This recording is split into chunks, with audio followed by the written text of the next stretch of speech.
Calling the little place that I lived in a sleepy small town seems ironic right about now. It's not like any of us were going to sleep anytime soon, or ever again maybe. I've been awake for 72 hours now, so give me a little grace when it comes to keeping my story straight. The past few days in Hazelwood have been chaotic for everyone, and we're all running on fumes. The last morning, everything was normal with Saturday. I ran out to Wally's grocery to get a few things to throw on the grill that night. Figured that I would have a couple of friends over, a few drinks, set up the fire pit now that the weather was getting more crisp. Have a nice night. I barely got through the door when the truck started going through the streets. A pre-recorded message playing asking everybody to return to their homes for their own safety. An alert came through on my phone within seconds, echoing the sentiments. Emergency alert. Please stay indoors. Intense weather events imminent in your area. For your own safety, please remain inside with windows and doors closed. Weird, but okay. Maybe there was a storm system coming through, but why wouldn't it say that there would be a tornado watch or something? Everyone else was just as confused, milling back to their cars to head back home. I did the same, hopping in my crappy old hatchback and getting back home within minutes. After going inside, I sat up near the window for a few minutes, curious to see what might be going on. Well, the alert wasn't wrong. Clouds rolled in quick, massive, dark, and swirling ones. I could see purple lightning even discharging in some, with the occasional flash of green coming through. The rain that came with it brought a smell that I could pick up even from inside the house. Metallic, though with a hint of acidity that almost stung my nostrils. There was nobody out on the streets, not even animals running around. All in all, it came down pretty hard, but it only lasted maybe 20 minutes at most. The second alert followed not long after everything had stopped, this one making me a lot more nervous than the first. Emergency alert. Please remain indoors. Stay awake, do not fall asleep or allow any friends and loved ones to do the same. Please stay tuned for further updates. This one had me. I honestly thought that it was a hoax for a minute, like that time that somebody sent a fake nuke warning to everyone in Hawaii. The more I looked around outside though, the more I wondered. Everything was too still, especially for a Saturday morning. Not even the birds were chirping. Hell, even the crickets and frogs that normally would be throwing a rave after every shower didn't have anything to say. Just eerie quiet, not even a breeze to rustle the leaves. An ambulance cut the silence, tearing down the main street just a few dozen feet away, going further into town. They didn't usually go that fast down this part of the road, considering all the residential homes out here that they had to blow by. I walked out on my front porch, looking around to see what the hell might be going on. Strange weather, ain't it? A gruff voice shouted over to me. Across the road and to the left, old Mr. Hutch was sitting on his porch, rocking in that same old chair that he spent hours in.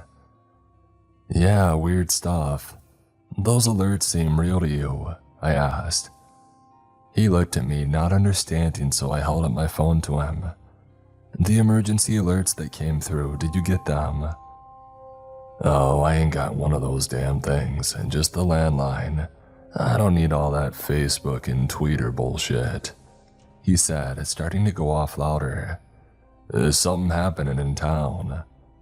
Not sure, to be honest. I just got an alert that said stay inside and don't fall asleep. Might not want to stay in that rocker too long just in case, I said. He only laughed. Son, I've taken Saturday naps at noon since I was a boy. Didn't even miss them when I was riding choppers in Vietnam. The cell phones ain't gonna stop that. He chuckled out. I couldn't help but laugh along with him. Man had his priorities after all. Not like I could argue him out of taking a nap on his porch. Well, I'll enjoy it. I'll catch you later. Tell Mrs. Hutch I still want her Swedish meatball recipe when she gets a chance. We both gave parting waves and I stepped back inside. moving into my home office just down the hallway from the front door. Cracking the blinds here, I had a full view of the neighborhood, including Hutch now beginning to nod off on his porch. While I booted up my computer and started getting a little bit of work done, I just figured I would keep an eye on things. I don't know how much time had passed, maybe minutes, maybe an hour at most, but I started noticing him kind of jerking around in the seat. I mean, the guy was in his late 70s, so I got a little nervous and I started to head outside, seeing what if he needed help or was just having a bad dream. I barely made it off my porch when his head quite literally ejected from his body. I don't know how else to describe it. It fired right off his shoulders like a damn firework on Independence Day. As soon as it did though, something else just sprouted right from the bloody stump, taking up residence where his head was before. It looked like this centipede thing. Tons of spindly legs coming out of the sides with one huge hexic eye right in the center.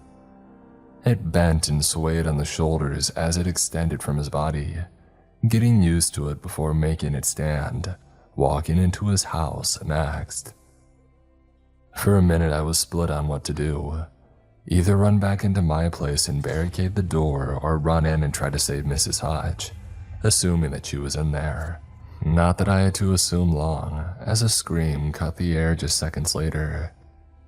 No time to think, I ran full burst up the porch steps and through the front door, emerging on a terrifying scene. Hutch's body was pressing down on his wife, the massive centipede bursting from his stump neck and striking at her. It had already gotten her a couple of times, dozens of sharp tendrils extending from the mouth of the thing that had nicked at her skin. Apparently that's all it took. Something secreted in those pincers was winning the battle over Mrs. Hodge, making her quickly lose consciousness and fall to the floor. As she fell asleep, the Hutch centipede thing got up, turning attention to me now as it walked forward. Whoa. Hey, no, leave me alone, Hutch, I swear to God, I said, scrambling to find anything that could function as a weapon. There was a bag of golf clubs right by the door. Not sure what I was about to get from it, but gripping one of the handles, I pulled it up, emerging with the driver. Good enough. No hesitation. This thing didn't have a damn head and it didn't have any rights other than what it was about to get. I swung the club hard, catching the centipede thing right on the tip, making it hiss as it reeled back.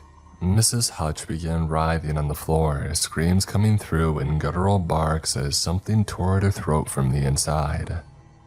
Her head didn't fly off nearly as violently as his did, but it stretched and tore instead, pain and fear in her eyes the whole time. It looked like even while she was feeling this, she was just going through a nightmare in her sleep, seeing death play out on an infinite scale in her mind. The centipede that emerged her was smaller than the other, and it didn't seem to have control over the body quite yet, maybe because it had appeared too early.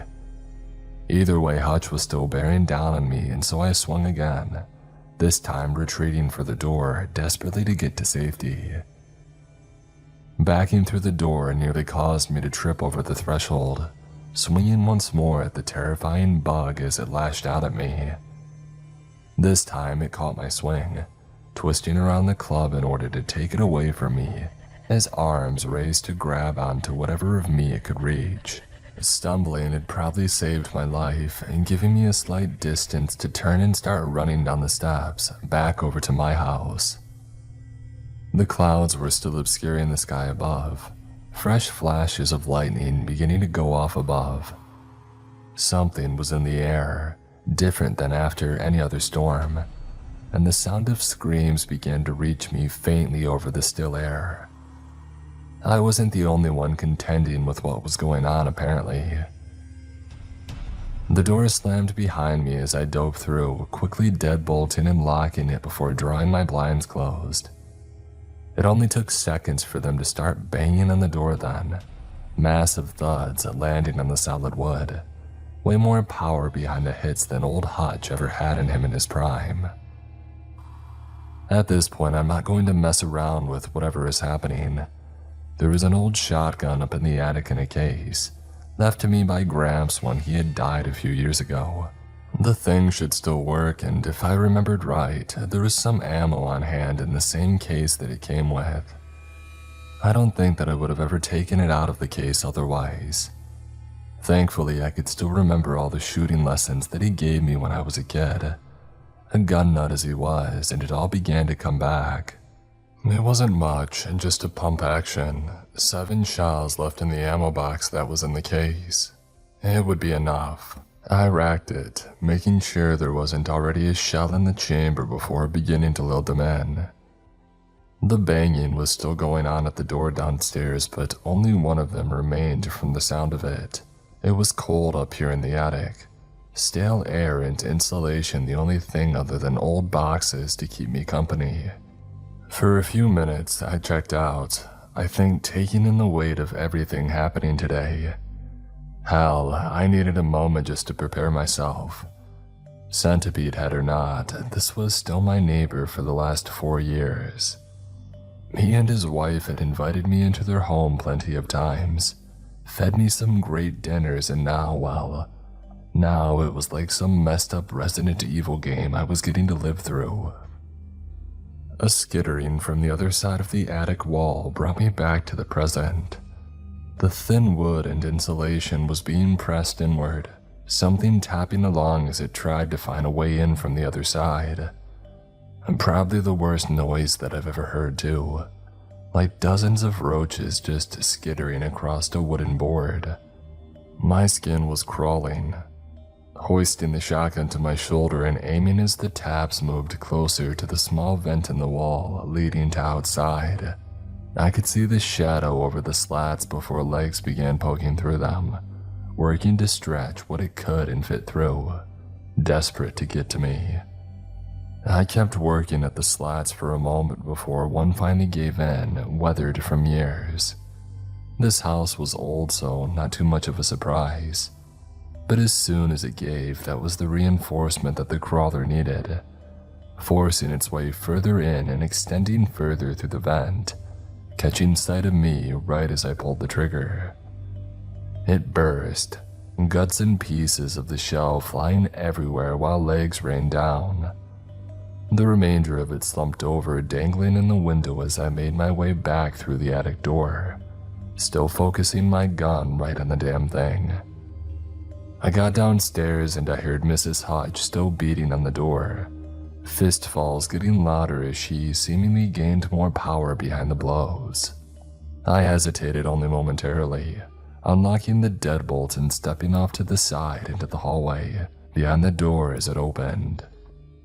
Gun trained right at where eye level would be, or at least where I hoped it would be when she eventually entered the house. I almost shit my pants when this thing curled right around the doorway and stared into my soul before I got it together and I pulled the trigger. It burst, spattering guts all over me and making my ears ring at close range. Her body fell forward into the doorway, remains of the centipede skittering on the wooden floor as it went through death convulsions. I stepped out, partially to see if anyone else came out on hearing the noise and partially to see what had happened to Hutch's body. The answer was slumped on the lawn right by the wall, centipede extended all the way up and through the attic vent.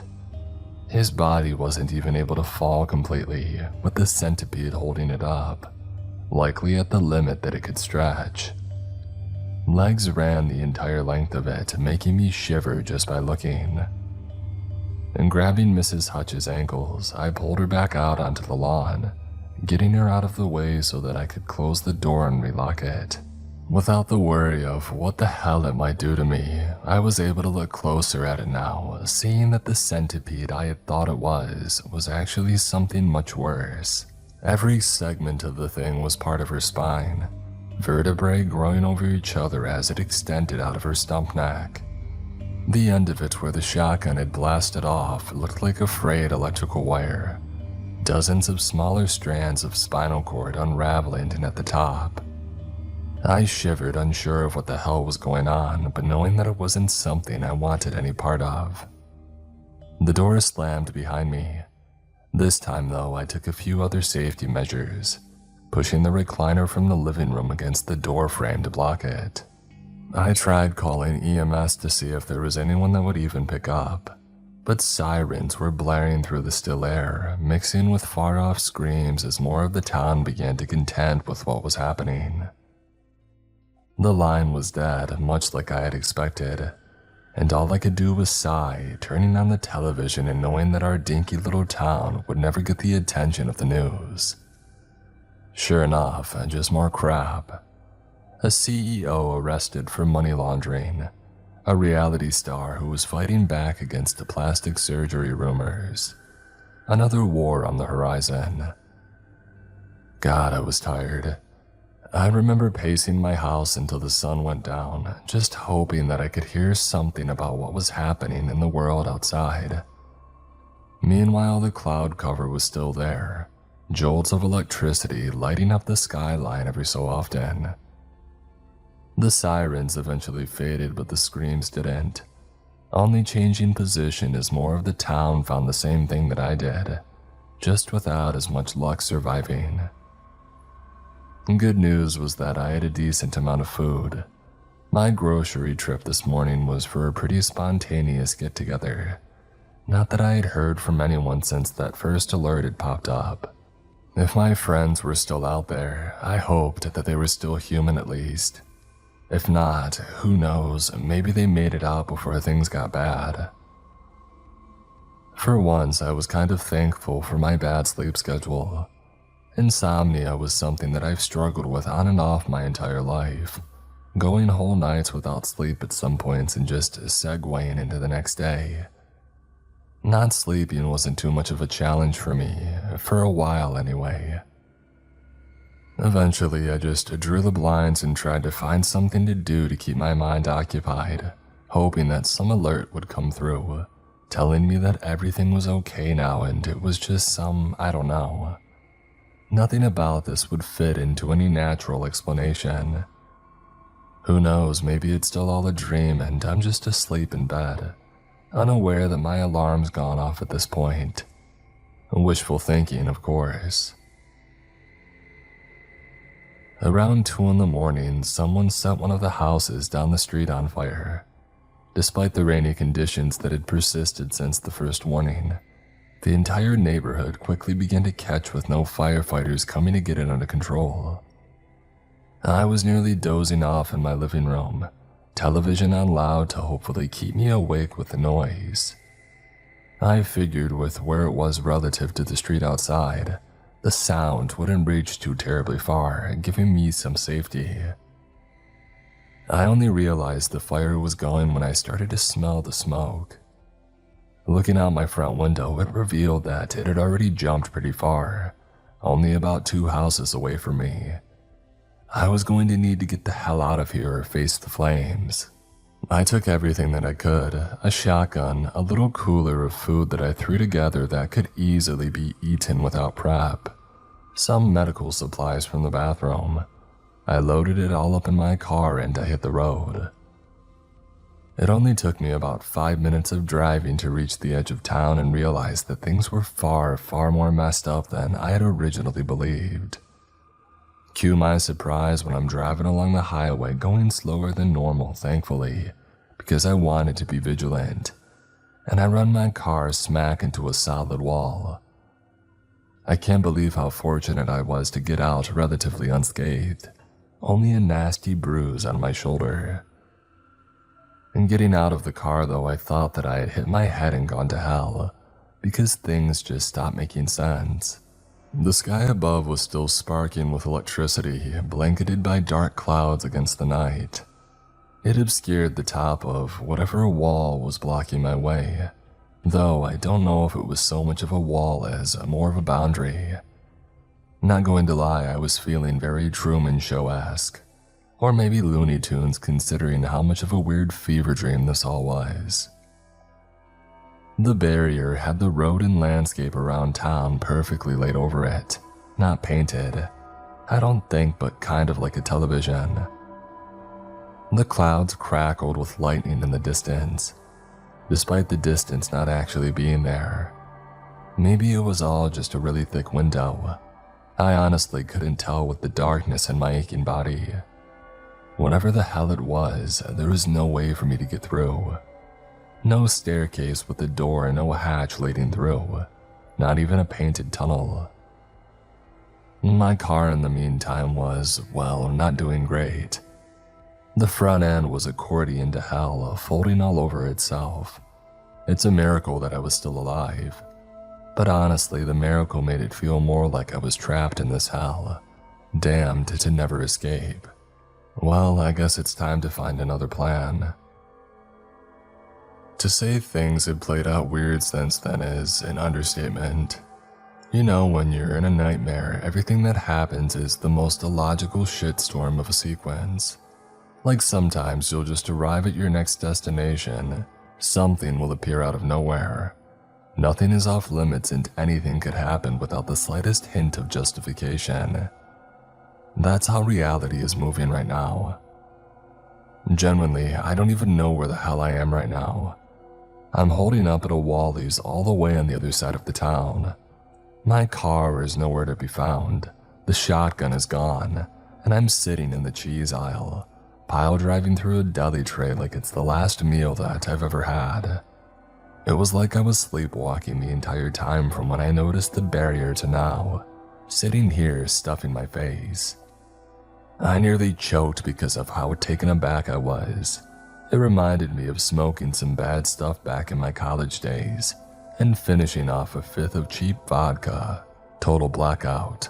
My watch said that it was around 2 in the afternoon on Monday now, hours lost and no idea where. Suddenly someone came around the corner into my aisle, making me stand and get ready to run. Whoa, you alright? A voice asked me.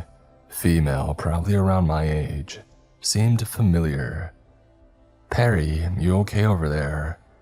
When did I get here? I asked, realizing that my voice was shaky now. She hurried over, putting a hand on my shoulder. I recognize her now. Sarah, one of the cashier girls that works here during the weekends. About 5 hours ago. You've been pretty out of it though, saying stuff about a wall. Looks like you took a pretty nasty bump, she said. I was starting to notice my surroundings more at the dim grocery store lit by every other halogen bulb in the place. Dark overcast lights outside with the occasional lightning. Shit, it wasn't a dream. There's more of those things out there, yeah? I said, looking toward the nearest exit now. The deli windows were boarded up tight against the outside, while the front doors were barricaded by all the shopping carts that could be brought in. God, I can't remember anything. Hey, it's okay, Perry, it's all good. Come on over and talk to the others. We're trying to see if we can put anything together, she said, beckoning me back toward the stockroom. There were 4 others in there right now, all gathered in a little fort of pallets and supplies. One of them had set up with a knife, sharpening mop handles to use for defense. 2 guys, 2 girls, with Sarah and I joining to bring it to an even split between the 6 of us. You're looking rough, man, said one of the guys, the one not sharpening broom handles. I recognized him from somewhere, but the face just didn't quite reconcile with anyone that I could think of. You run into the spines. The centipede things, yeah, I said, nodding. The others all murmured in agreement. Apparently, we had all seen it at this point, surviving to get this far. I'm sorry, I just can't remember how I got here. Nothing makes sense. Yeah, it's starting to get that way for all of us. One of the girls, a blonde covered in tattoos, said, I was sitting safe in the truck stop off 90 just a few minutes ago and now I'm here. Not a clue how. You've been here for a few hours though, Sarah mentioned, looking at her. The other woman, a smaller brunette with glasses that made her look like the binoculars from Toy Story, nodded in agreement. Sarah looked to the steak guy next.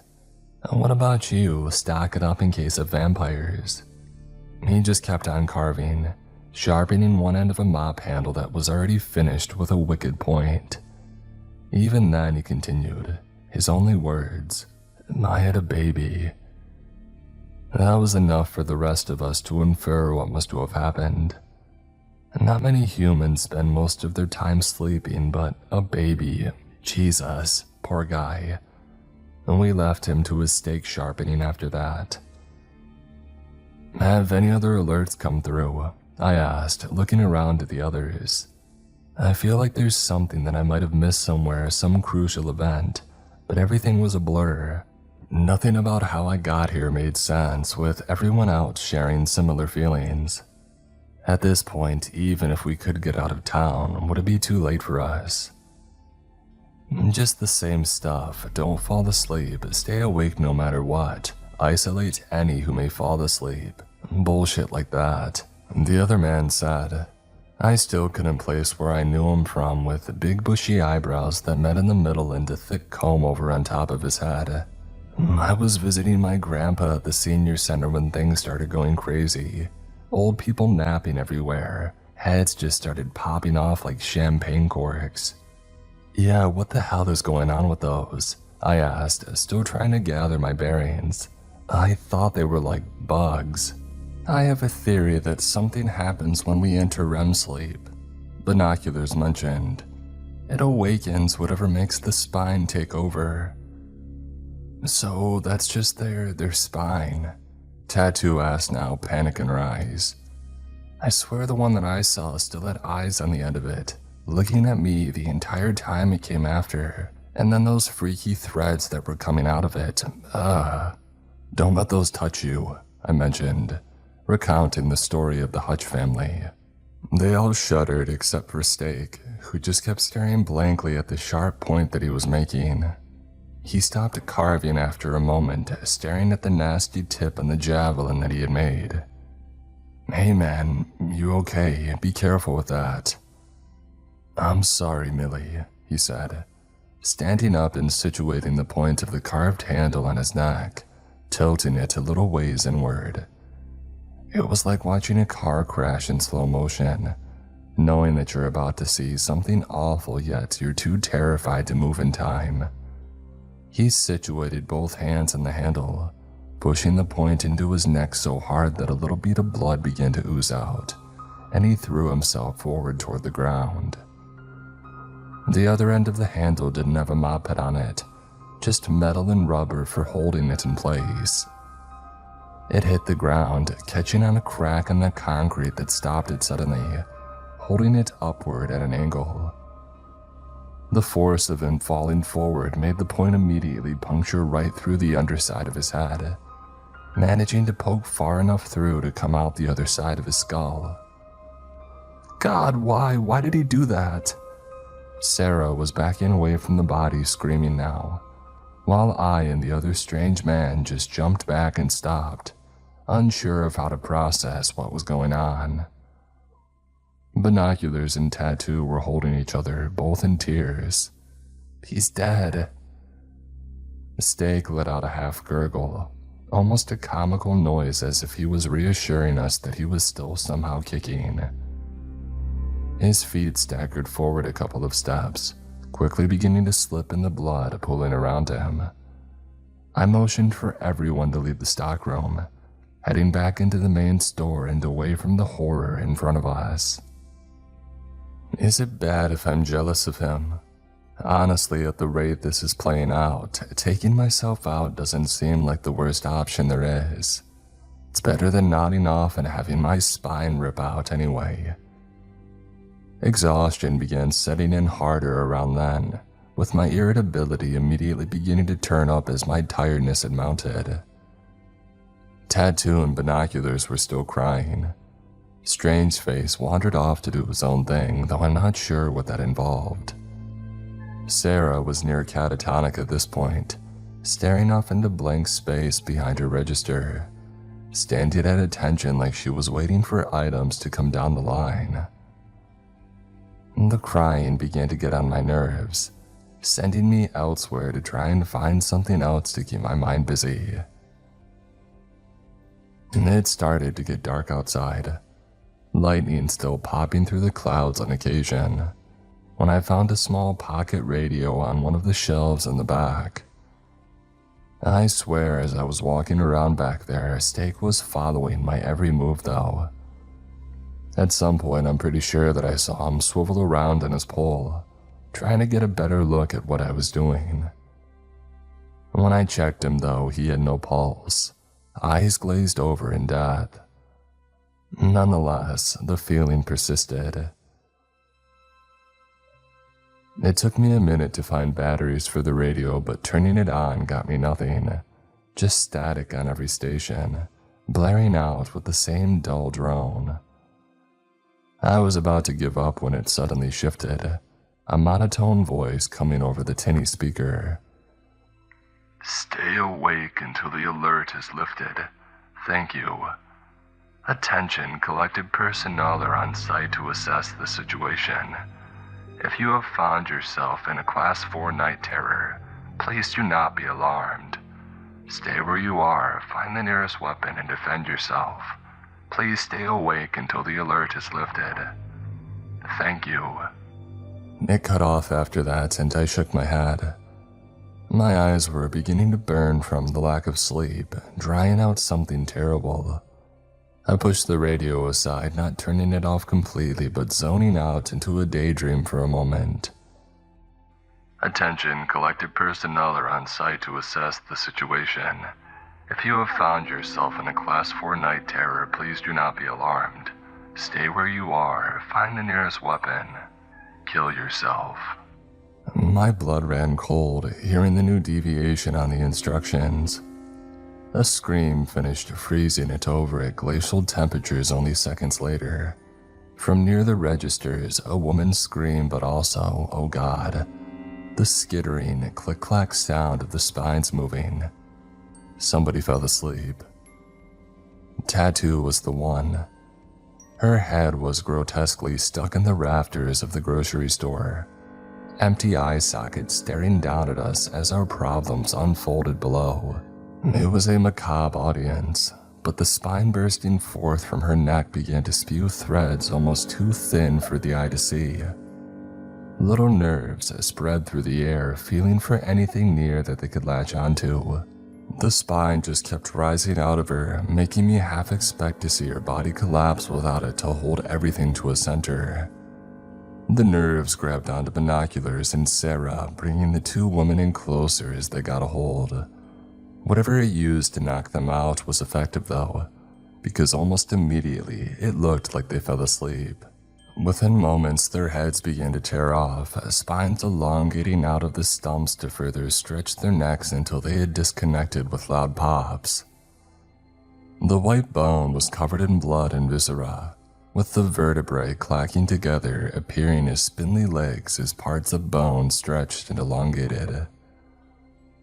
The strange man came walking out of the aisles nearby now, hands outstretched in reverence to the three-turned woman in front of him. He began to walk in closer, uncaring of the nerves reaching through the quickly unraveling spines. Their fibers twisted and fanned out around them, floating ever so close to him without touching as he seemed to dance in between them.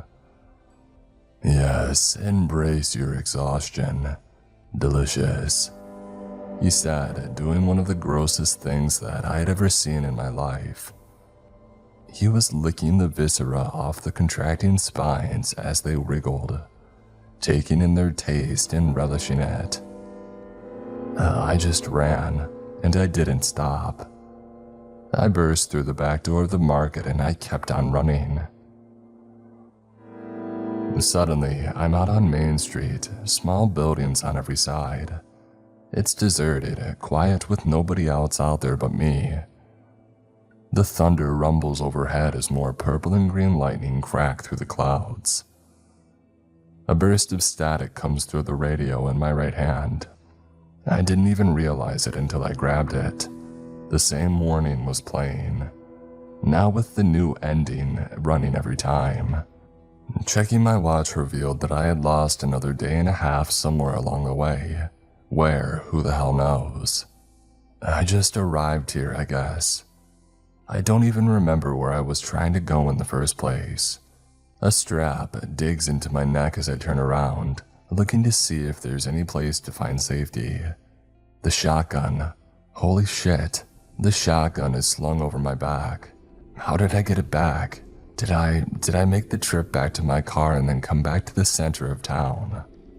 That didn't matter then. I could hear them, hundreds of them.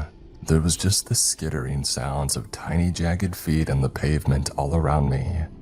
The clickety-clack of vertebrae as they smacked and scraped past each other. I could see the nerves flying into the sky above before they all even got here. Massive spinal columns extending out of every single body from a bloody stump where the neck should be. There was a small flower shop to my right on the road that I tried to duck into, but I couldn't get through the door. Even worse, when I looked at the door to see if I could break the glass, I realized that it wasn't even glass. It was fake. Just a picture on a wall showing a shop interior. A fake handle sticking out to fool idiots like me looking for safety. Oh, Perry, you must be tired.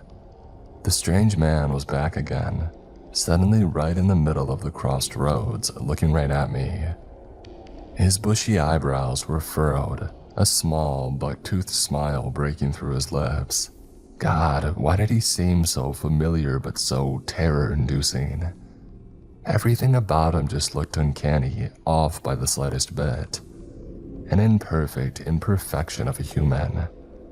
Oh, just take a little nap. We'll make sure that nobody bothers you. What in the hell are you, man? What's going on? I asked, tears breaking through my voice. I was hoping to play with the rest of you more, you know. I mean, I've been starved, don't get me wrong. But I wanted to have some fun with all of you. He was gleeful at this point. I thought you said that your grandpa turned. Was that a lie? I asked now, trying to stall it while I figured something out. Anything. Behind the dozens of spines that were lined up on each street, blocking the way out, I noticed that same solid backdrop. We were stuck here in the scene of a nightmare. No way in or out. This guy must be the one causing it. Was it a lie? It did happen just like all nightmares happen. Every little synapses firing in your brain is a very real situation. Just one that only you ever experience. What happened to you in one person's dream might be different than what really happens to you. But that doesn't mean it didn't happen. All this cryptic shit was just making me more frustrated. Already irritable from the lack of sleep. The nerves from all those spines kept inching closer, moving in toward me. There wasn't any way out of here. Attention, collective personnel are on site to assess the situation. If you find yourself in a Class 4 night terror, please do not be alarmed. Stay where you are and find the nearest weapon. Kill yourself. The radio cut through a blaring static in that same message. The strange man rolled his eyes, giving a loud groan. Those assholes. You know, they've kept me locked up for decades now. No wonder I've been able to eat so much. It's been forever since my last good meal. He began again. I pulled the shotgun off my back, hefting it at my shoulder and aiming it at him. He stopped, a look of surprise on his face as he walked closer, examining the shotgun from top to bottom before literally putting his eye to the barrel. Bang! My finger wasn't even on the trigger, but it still fired, blowing his brains out right in front of me. The entire top right half of his face was gone, back of the head included, and what was left of his mangled mouth was laughing maniacally. You can't kill me on my home turf, Perry. Come on, be a good sport. He shouted as I fell back in fear, tasting the brain matter that had splattered upon the gun going off. It was everywhere, all over me, all over the street. There was too much of it to even make sense of from the wound. Too much for the short time that it had been open. And no head would have that many brains in it, right? They began piling on the street, blood pooling and running off into a sewer drain at the corner. Nerves kept coming closer, feeling their way toward me as the strange man laughed once more. If you're hearing this, please end yourself before it's too late. The static bursted through to another voice, less monotone and more human now. His look went from amused to pissed off. "Oh, come on, don't ruin more of my fun," he said, laughing once more as he made a finger gun at the radio going pew and blasting it to smithereens. "Those stuffy old geezers don't know what they're talking about anyway. Come on, Perry, you're the last one still here. Last one standing, buddy. You survived this far, so what are you gonna do now?" The city around me faded away and I was suddenly in the middle of a raucous theme park, people bustling around in every direction. The strange man appeared wearing mascot ears and eating a comically large cotton candy. "Are you gonna go to Disney? Have yourself a magical time," he said. The scene dropped out as soon as he came into view, water now flooding in from every direction, pouring over the edges of some invisible tank to sweep me away. I desperately reached for something to keep my balance before feeling sand under my feet, solid ground once again. He appeared once more in comical tourist garb and a huge camera slung around his neck. He pushed the button on it, causing the flash to blind me, closing my eyes against the madness happening. An island vacation, maybe. Rest and rejuvenate. Flames burst to life everywhere, the smell of sulfur stinging at my nostrils. The bright light that blinded me only moments ago was replaced by molten fire, billowing from the ground below my feet. The heat was more intense than anything I had ever felt. Or maybe you just let me drag your poor soul down to hell, huh? How about that, Perry? His laughter echoed in every direction around me, making me want to claw my ears out. My sanity was slipping with every passing second, exhaustion tugging at my last shreds. Meanwhile, he fluttered around me like some demon, spewing hate and vitriol at me from every direction. "No, stop," I said, flipping over the shotgun and putting the barrel in my own mouth. I could hear him realize what I was doing before I even knew it, but it was too late to stop me. I pulled the trigger, feeling the explosion rip at the back of my throat in excruciating detail. But I was still alive. Everything hurt, my entire skull felt hot, and my eardrums were ruptured. But I was still alive. "You idiot," I could hear him, faintly through the dull throbbing of blood in my ears. I tried to talk back but felt my jaw just fall away, unsupported by the muscle. Did I mess up that bad? "You aim too low, give me that." He went to snatch the shotgun away from me before I could try again, but I was dedicated and determined even. I hoisted myself back, tilting my head and holding it to the roof of my mouth. It probably looked like I was trying to play a dang shotgun saxophone the way that I was moving, but I needed the momentum. Taking a page out of Steak's book, I threw myself forward, pumping the shotgun as I started moving, and I slammed the butt of the weapon into the hard rock at my feet. I felt it fire off one more time, successfully blasting my skull apart into a billion little fragments. He screamed at me as the hell around me faded to black. A sweet abyss of death. I almost choked, sitting up, gasping for air and feeling the cold tile under me as I scrambled to stand and run. Somebody pushed me back on the floor, shining a light into my eyes and holding them open. "Clear, he's clear," they shouted. "Give me a stretcher, the last one made it back." They were dressed in a nice suit, hair perfectly styled short. I looked up at the ceiling above me as hot bile burned in my throat, threatening to push its way up and out. Another man in a suit ran by, bringing a small medical kit with him. He began checking on me, taking blood pressure, vitals, anything that he could. "Where am I?" I asked, choking back the bile.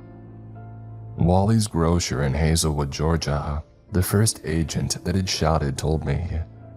"Do you remember what happened to you, sir?"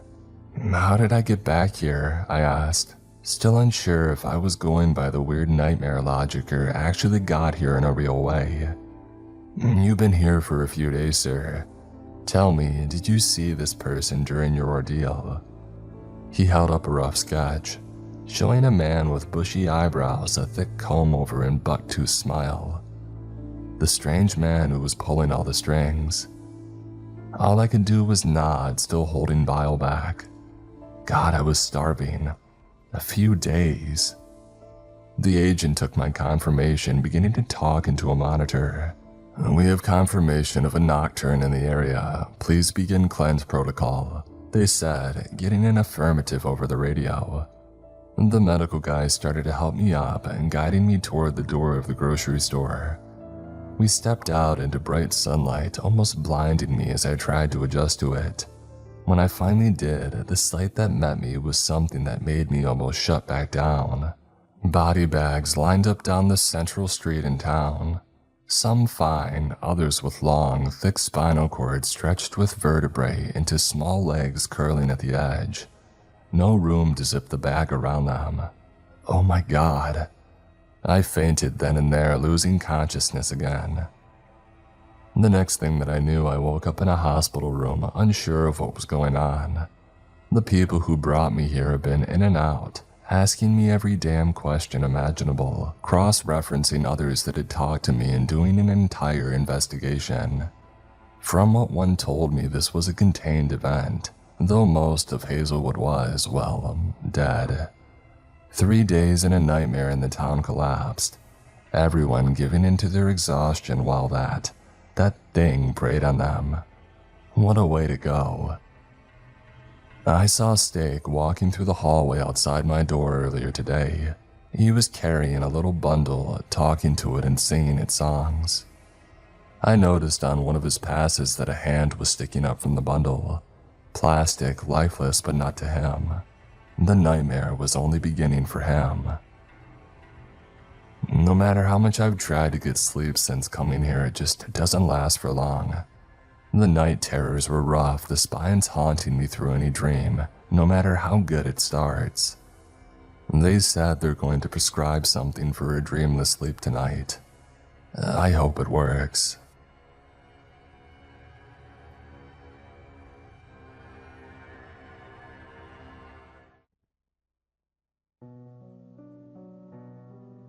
It was 10:31 when my phone buzzed. Emergency alert. Do not enter underground structures such as basements. Stay above ground until the all clear. My husband looked up from his phone and stared at me. "Did you just get a..." "Yeah." "That's creepy," I said, glancing at the stairs. Our kid had fallen asleep for the night about an hour ago. What do you think's going on?" "I don't know," he replied. "Could it be like a gas leak? Radon or something? We had a radon pump in our basement since we had moved here. Maybe there was some weird influx of it or something." I ran up the stairs to check on our 5-year-old daughter as Luke flicked on the TV. Grace was sleeping peacefully, her blanket wrapped around her. I made sure that she was breathing, comfortable, totally fine before heading back downstairs. When I did, Luke was glued to the TV, which said the same thing. A black screen, pixelated white letters, blocky colors jittering along the top and bottom of the screen. Emergency alert. Do not enter underground structures. "Maybe we should get out of here," I said. But it's late and Grace has school tomorrow." "Yeah, so? We'll miss school. We can go to my mom's."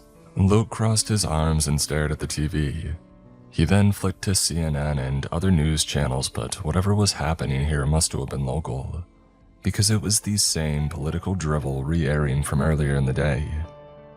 There is not a blip of the emergency alert anywhere except the local news channel. I pulled out my phone and did some Google searches. Nothing came up. So I shot off a text to Lacey, the mom of one of Grace's friends, who lived in the next development over. We had only lived here since the school year had started, so it's not like I had a whole network of people to ask.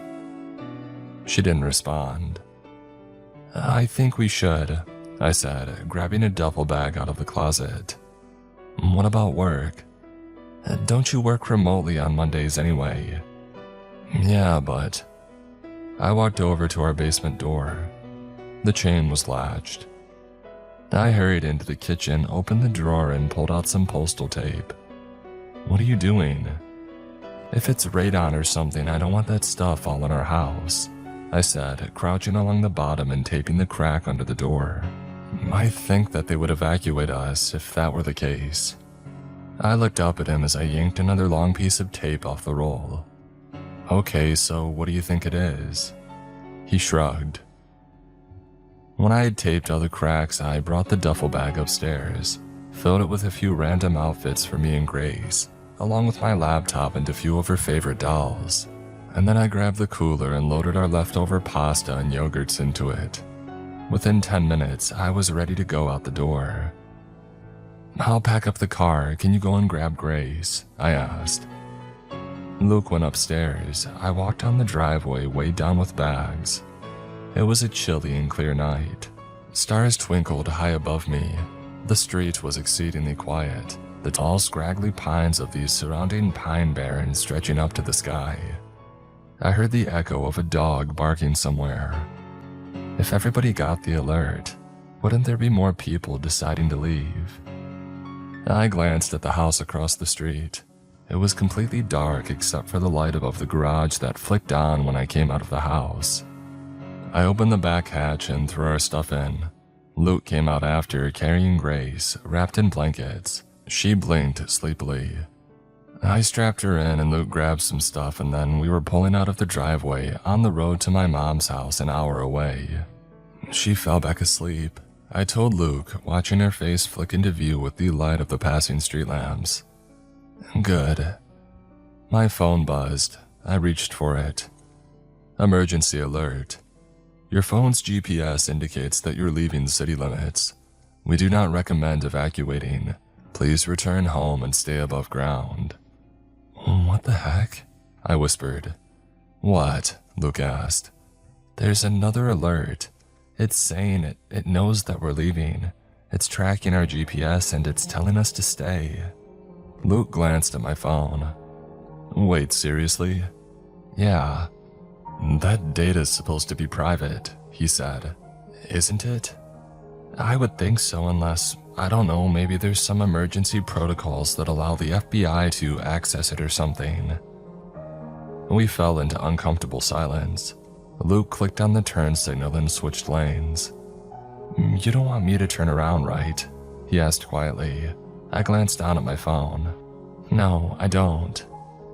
The highway was empty, not a single car in sight. That made me uneasy. I mean, surely other people would be evacuating, unless they were all actually obeying the second message. But who even trusts the government these days? I did another Google search. No results popped up. I refreshed over and over again. Wouldn't something be on the internet by now? We were 5 miles out of town now. I should be relieved, but I wasn't. I leaned against the window. The cold glass pressed against my forehead. The pine trees flashed by, skinny and tilted, and then gave way to a charred and barren patch of forest. Both sides of the highway were burnt to the ground. I had read somewhere that some pine cones only opened in extreme temperatures, like from a wildfire. Fires and regrowth were part of the cycle here, part of the ecosystem, in flux between death and rebirth like a phoenix. My phone buzzed, and my heart dropped, but it wasn't an alert. It was a text from Lacey. Only 2 words. What alert? My fingers raced across the screen. Didn't you get an emergency alert, saying to stay above ground? No. Lacey didn't get an alert, I said. Luke paused. What? What if the alerts were only sent to our phones? I asked, my voice shaking. I glanced back at Grace, still peacefully asleep. head lolling softly from each bump of the car. Luke shook his head. That's crazy. Nobody can send messages like that. Just the government or whatever. What if it's a trap? My voice shook harder.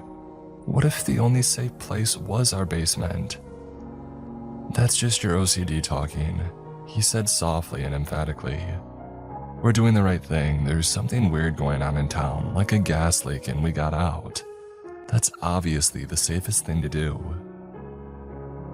I stared out at the charred pines. There were a few that hadn't burnt up, standing tall and stilted in the darkness.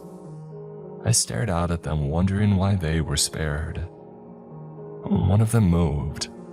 What the? The car screeched to a stop. My body lurched forward, the seatbelt locked, keeping my head from hitting the dash. Sorry, that deer just His voice died in his throat. We both stared at the lower legs of something illuminated in the headlights. Thin and spindly, but definitely not a deer's. They ended in twisted toes, not hooves, and extended several feet up into the darkness. Silhouetted against the starry sky beyond the reach of our headlights, I could see something. Something tall and spindly, skeletal, crisscrossing lines of bones or sticks or something else entirely. As I stared at it, as it stared at me, a wave of dizziness washed through me. The world seemed to tilt on its axis. Weight pressed down on my head, and immense pressure bearing down on me. Thwack! Something at the side of the car with incredible force. The entire car rocked on its wheels. I screamed. Thwack! A mess of lines, bones, sticks outside my window. Empty air between them, the stars and the pines rippling strangely behind it. Luke stomped down on the accelerator. The car shot forward. We swerved around the thing and then past the burnt section of forest and continued down the dark and twisting highway. My phone buzzed. Emergency alert. All clear. Please return home immediately. We got to my mom's house around midnight. A squat brick ranch on a residential road. I glanced warily at the pines behind her house stretching up to the sky before picking up Grace and carrying her inside. Mom was sitting at the kitchen table waiting for us. Her fingers wrapped against the mug in her hand. The entire house smelled like that familiar mix of coffee and dust. I started for the guest bedroom, and then I got a better idea. The ranch had a lower level that was half underground. It had been finished into an office, but there was a couch down there. I could have Grace sleep on the couch and we would sleep on the floor. Where are you going? Mom was standing behind me, eyebrow raised, as I undid the chain lock to the basement floor. I think we're going to sleep down there. No, you're not. It's all dusty down there. I haven't cleaned for ages. There could even be mice and we're sleeping down there. Those alerts were probably just a prank, she continued, or a glitch or something. Besides, you're like an hour away now. I had only told my mom about the alerts. I didn't tell her about the thing in the woods. My mom was not a supernatural person. She would definitely chalk it up to a trick of the light or something. Casper himself could be floating in front of her face and she would call it a trick of the light. Oh, you're being ridiculous, she continued. You know, this reminds me of that time that you taped up the door to the attic. You remember that? When the exterminator had found a bat up there, you were worried that there were more with rabies, and they could flatten themselves through the cracks between the door and the ceiling and bite you while you're sleeping. You don't feel the bites when you're sleeping, I growled back. A lot of people have gotten rabies from bats in their houses, and they can squeeze through really tiny places. My point is, she interrupted, it's unsanitary down there. And Grace was getting incredibly heavy in my arms. I glanced at Luke, who was just standing in the doorway wide-eyed, like he had walked in on a gunfight. And then I pulled the chain lock and yanked the door open. Kate, Mom said warningly. Halfway down the stairs, my phone buzzed in my pocket. I got Grace settled on the couch and then pulled it out. Emergency alert. Your phone's GPS indicates that you have stopped in redacted New Jersey. Disobeying an emergency alert is a federal offense. Please return home and stay above ground. I lifted my phone to show Luke, who was coming down behind me. His face looked ghastly pale in the white light. Mom was right behind him and craned her neck to read the alert too. "Oh, that's BS, she said. "It's not a federal offense, it's a state offense. And that would be an evacuation order like for a hurricane or something." She shook her head. "You know what this sounds like? One of those scammers. I got a call from someone claiming to be my grandson." "It's not a scam," Luke interrupted without elaborating. And then he worked in silence, putting the blanket over Grace and getting her comfortable. I flicked on the light and checked for mouse droppings, but I didn't see any. "I'll get the rest of our stuff," he said, leaving my mom and I alone. Her expression softened as she looked down at Grace, at her perfect little face. "Do you need anything else?" "No, I don't think so." She nodded and went back upstairs. I glanced around. The office stuff was in the leftmost corner, the desk covered with papers and a single photo of my dad. He had been gone for 7 years now, and it seemed like every year, more and more of his stuff got tucked away, moved downstairs, shoved into storage. I swallowed down the feeling and glanced around the rest of the room. The door next to the desk led to the unfinished storage area. On the other end of the basement was a sliding glass door that led out into the backyard. I didn't like that at all. We were technically underground where we stood, but the rightmost corner with the door was above ground. Did that mean that we were still vulnerable? Those things couldn't fit through a glass door, I thought, but they couldn't fit through a normal door either, and apparently we wouldn't have been safe in our own home. I stared out the glass door, afraid that I might see one of them out there. Maybe this was a bad idea to stay here.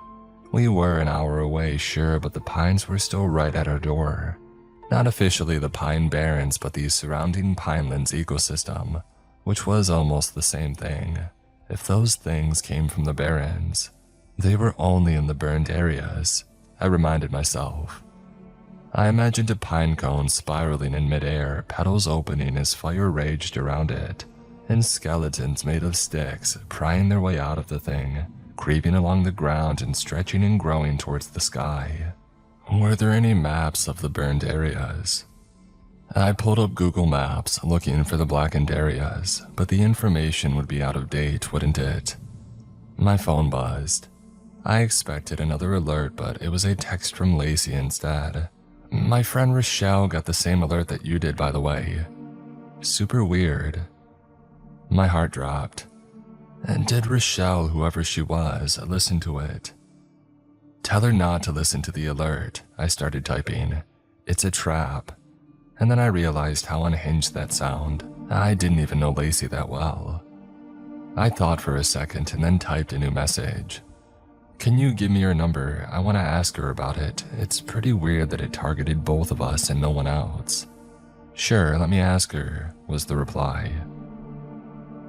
As I waited, Luke came back down the stairs carrying our stuff, computer cords and stuff nearly falling out of his arms. "Someone else got the alert," I whispered. "One of Lacey's friends." "Really?" "Yeah, I asked for her number." A minute later, the number came in. I dialed it immediately.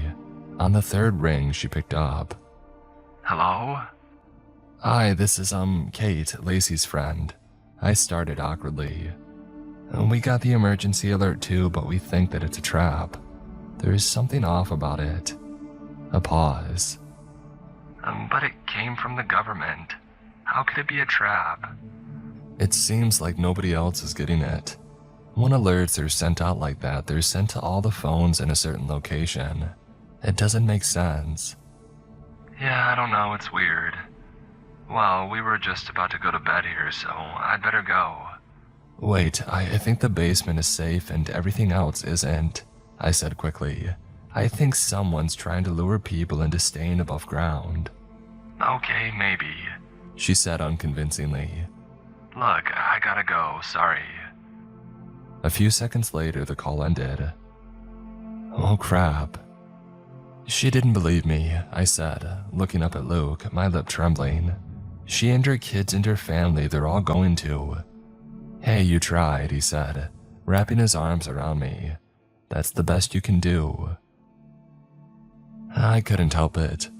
I cried as we lay on a blanket on the floor and got ready to sleep next to Grace. I looked down at her perfect little face, and then Luke and I snuggled under the blankets together. Hey, kiddo. I woke up with a start. For a second, I thought I was in my own bed, but then the roughness of the carpet, the aching in my back, it brought me back to reality. My father's voice, rough and warm, lingered from the dream. I could almost feel his arms around me, the summer sunlight beating down on us as we played at the creek behind the house. I rolled over to check on Grace. Her eyes were wide open. She was staring behind me, at the sliding glass door. Slowly, she raised a hand and pointed over my shoulder. I turned around. There was something twisting and turning, contorting itself, trying to get in through the sliding glass door like a dog through a cat door. It did it silently except for a low clicking sound, like the popping of joints. All the blood drained from my face. Dark, sinewy legs like spider legs, twisting and turning in the moonlight, squeezing itself ever so slowly through the hole that it made. I now saw the shattered glass scattering the floor. I grabbed Luke and shook him. Luke! The thing fell still. I couldn't see eyes or a face, but I felt it in my gut. It was staring at me. Dizziness swept over me. I stumbled forward, losing my balance. It was like I was standing on the deck of a boat. The ground seemed to shift and tilt underneath me. I just wanted to lie down until the world stopped turning. No, I screamed internally. You can't let that thing get Grace. I glanced around the room, looking for something that could be used as a weapon. Anything. Go in there, I said to Grace, pointing to the storage room, or at least I thought I was. Everything was tilting and moving around me. Go, hide. I stumbled forward, but all the colors were bleeding together now. Everything was hazy as a dream. My father was standing in front of me, standing there in the basement, but his face was all wrong. His eye drooped out of his socket, like something had squeezed his skull. His grin was crooked. Hey, kiddo, he said in a voice that sounded off-key. Nausea filled me and I started vomiting. Warm liquid down my shirt, splashing on my feet. My dad, not my dad, stood tilted, like gravity had suddenly changed. One arm was too long and hung limply from its socket. I miss you so much. Stop, please stop. Come with me. We can be a family again. Stop. I never got to meet Grace. Wouldn't it be so wonderful for me to finally meet her? The world tilted and shifted. I stared at my father, his left eye drooping like jelly. His crooked smile, his gaunt face, his limp arms. I opened my mouth. Hot pain shot up my shoulder. I fell to my knees instantly. I tried to cry out, to say stop again, to tell Grace to run for her life, but all that came out was a scream of pain, and another and another. When I finally opened my eyes, the world had stopped tilting. Luke was dragging me across the floor back from the glass window. Grace was peeking out of the storage area, terrified. I touched my shoulder, stinging with pain. My fingers came away red. It bit me. I'm dying. What? My phone began to ring. Shaking all over, I reached into my pocket and pulled it out. I recognized the number. It was Rochelle. You're right, she said breathlessly, no preamble. What? I asked, my voice hoarse. About the alert. My husband, he has some friends who work with the cell phones and stuff, and She took a deep breath, trying to steady her voice. They traced the signal. It's not coming from the government or the town hall or whatever. I chewed my lip and held my breath. It's coming from the middle of the woods. The hospital was mostly empty. Quiet, dark, fluorescent lights buzzed overhead. and the walls were a sickly shade of seafoam green. The doctor, a tall, thin man in his 60s, didn't seem to believe my story, but he admitted me for observation anyway. My mom was staying at her friend's house with Grace in their non-walkout basement. I didn't want to leave her. I wanted her right here with me, but the hospital was above ground, and someone needed to treat my wound before I bled to death. Luke left me for a moment to use the bathroom. I closed my eyes, not intending to sleep, but I was so tired and the bite was now only a dull throbbing pain. I drifted in and out of consciousness until I heard two voices in the room. I snapped my eyes open for a moment to see the doctor and a nurse hovering over me. They were talking softly to each other, looking concerned. I quickly shut my eyes again, pretending to be asleep. I caught a bit of their conversation. "It's just like that man," the nurse whispered. "The one that was admitted last night. John something." A pause. "I know. What do you think this is?" "I don't know, Rita. I really don't." "Do you think that we should give her a diazepam, preventatively?" the nurse asked. "The other one, he screams so much." The family will ask questions. There's no reason for her to be on diazepam for an animal bite." "Well, they'll ask questions when she's dead, too," the nurse snapped back. "The least we can do is make her comfortable." "Shh." "Oh, God." I didn't open my eyes, but I had jumped when the nurse said dead. I now could feel both of them looking at me, their eyes boring through my closed lids. "Let's talk somewhere else," the doctor said. Hurried footsteps on tile, and then nothing. I opened my eyes. I'm going to die." I don't know how long I lay there wallowing in my own misery, but footsteps jolted me awake. Luke was walking back in. "How's the pain now?" "Bad." I told him what I had overheard, my voice quivering. "That doesn't mean anything," he said, but I could hear the concern in his voice. "We're going to get you out of here and everything's going to go back to normal. The mayor or whatever will release some statement about a faulty alert system, and..." "Stop." He looked at me warily but shut up. The two of us sat in silence. A few times Luke opened his mouth looking like he was going to say something but then quickly shut it again.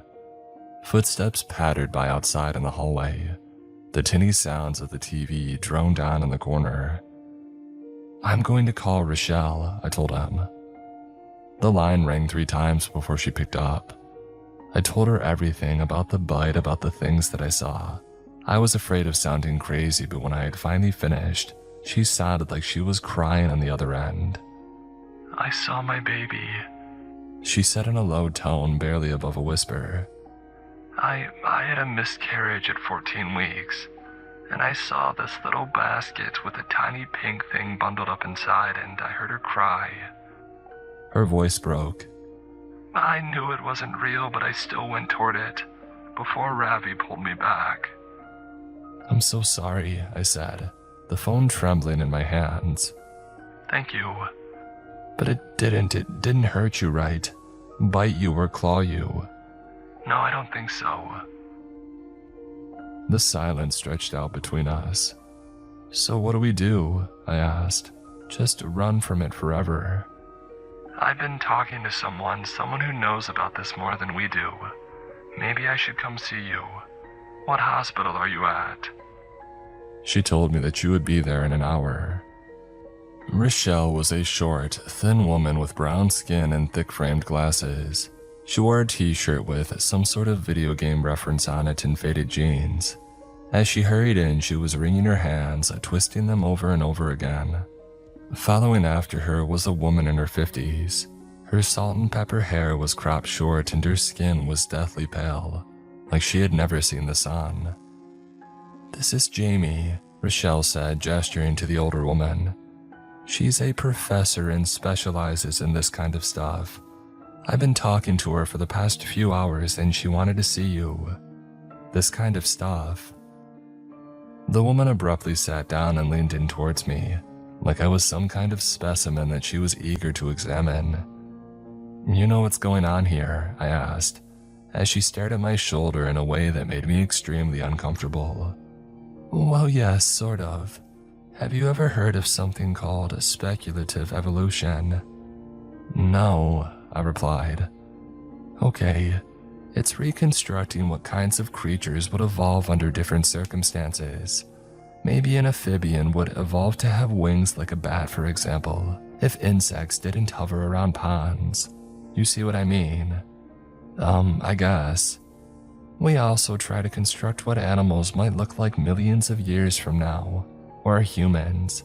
What kind of things will evolve under the pressure of modern humanity, modern technology? There's already some of it happening.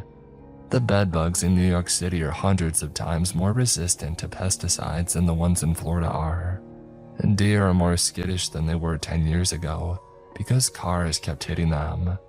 Okay. I had no idea where she was going with this. You haven't seen that image of what humans would look like if they were evolved to survive car crashes.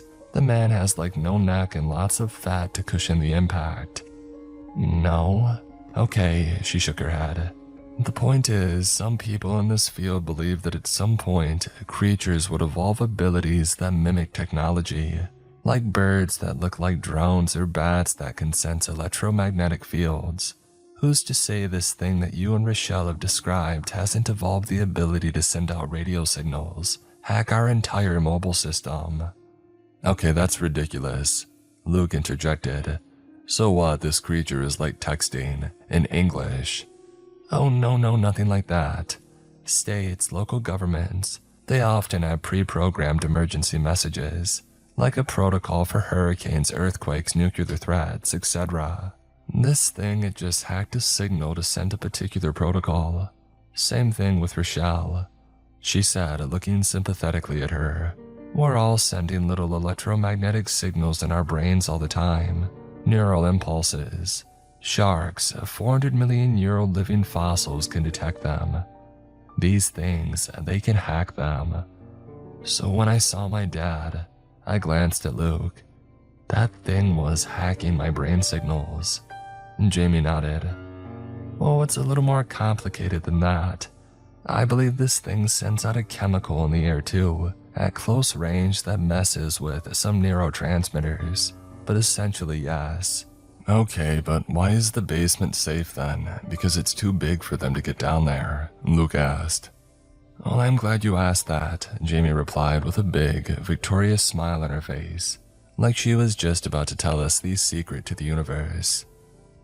They chose that emergency protocol with the basement because their abilities don't work if you're underground, just how your phone reception goes out when you're underground.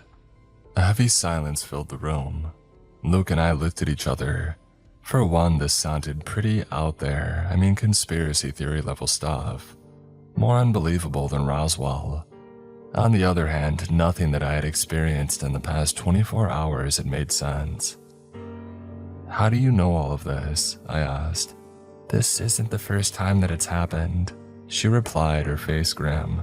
Almost 10 years ago, the same thing happened out by Woodland, on the border of Wharton State Forest. I studied it then too, but there weren't as many of them. Okay, but the text didn't get sent to everyone, Luke said. Only us and Rochelle so far that we know of. Right, so these things, I call them stickmen, by the way. They only target people with overactive imaginations. People who send out really clear and strong brain signals. It's easier for them to find you and it's easier for them to hack your brain. They're not actually producing the image you see of your deceased loved ones or whatever. They're just knocking it loose from your memory, from something that you've imagined. If you've imagined your kid disappearing 1,000 times because you have anxiety or OCD, that makes it all the easier for them to use it against you and lure you in. And of course, there's more for them to eat. More for them to eat. Yeah, they eat brains. I mentioned that, didn't I? More awkward, heavy, suffocating silence. Kate said that she heard the doctor saying she's going to die, he said in a soft voice. Is that true? Jamie glanced at me but stayed silent.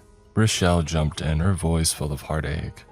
Jamie told me that if one bites you, it's linked to you. It will follow you and end you.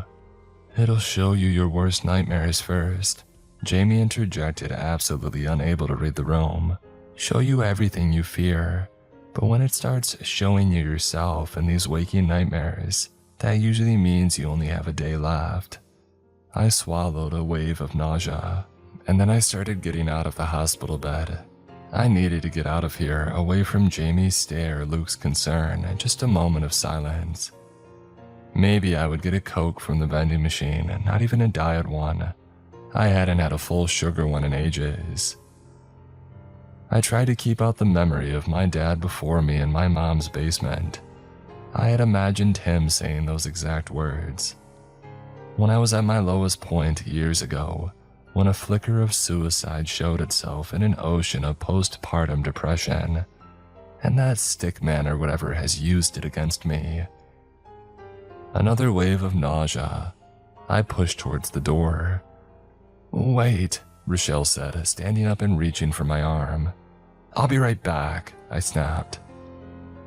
I made my way down the empty hospital hallway, beeping machines and echoing footsteps in the distance. Tears pricked my eyes.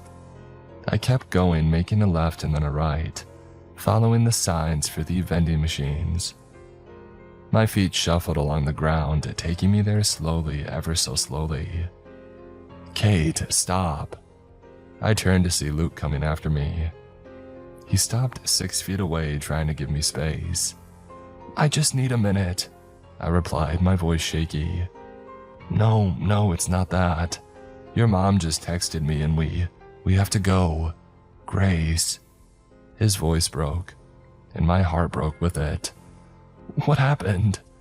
"She fell," he said, his voice barely above a whisper. "She's not awake. They're rushing her to the hospital." "To the hospital? You mean here? They're taking her here?" I asked frantically. "They're taking her to the hospital," he repeated. Something twinged inside me. That doesn't make sense. That's not an answer. I looked down. No. On the floor, something black, slick and wet on the green linoleum floor. A tendril like a long umbilical cord attached to Luke's foot and leading down the hallway. I felt dizzy. The world started to tilt. "Kate!" I turned around to see Luke behind me, frozen, eyes wide. I looked back. The other Luke was no longer standing there. It was me. I was staring at my own face. I wish that I could say it looked different, one eye popping out, skin all blistered and pink, but it wasn't. It looked exactly like me, like looking in a mirror. I looked down. Other me was holding a pillow. She held my gaze for a second and then looked down at the floor. I followed her gaze. Grace was lying at my feet, eyes closed, hands resting neatly under her head, fast asleep. No. I knew this intrusive thought. I knew how it ended. It's not real. I turned and ran back down the hallway, reaching for Luke's hand. Rustling behind me, I couldn't look back. I couldn't. Luke pulled me into the room and I followed, breathless. "We have to get underground, it's here."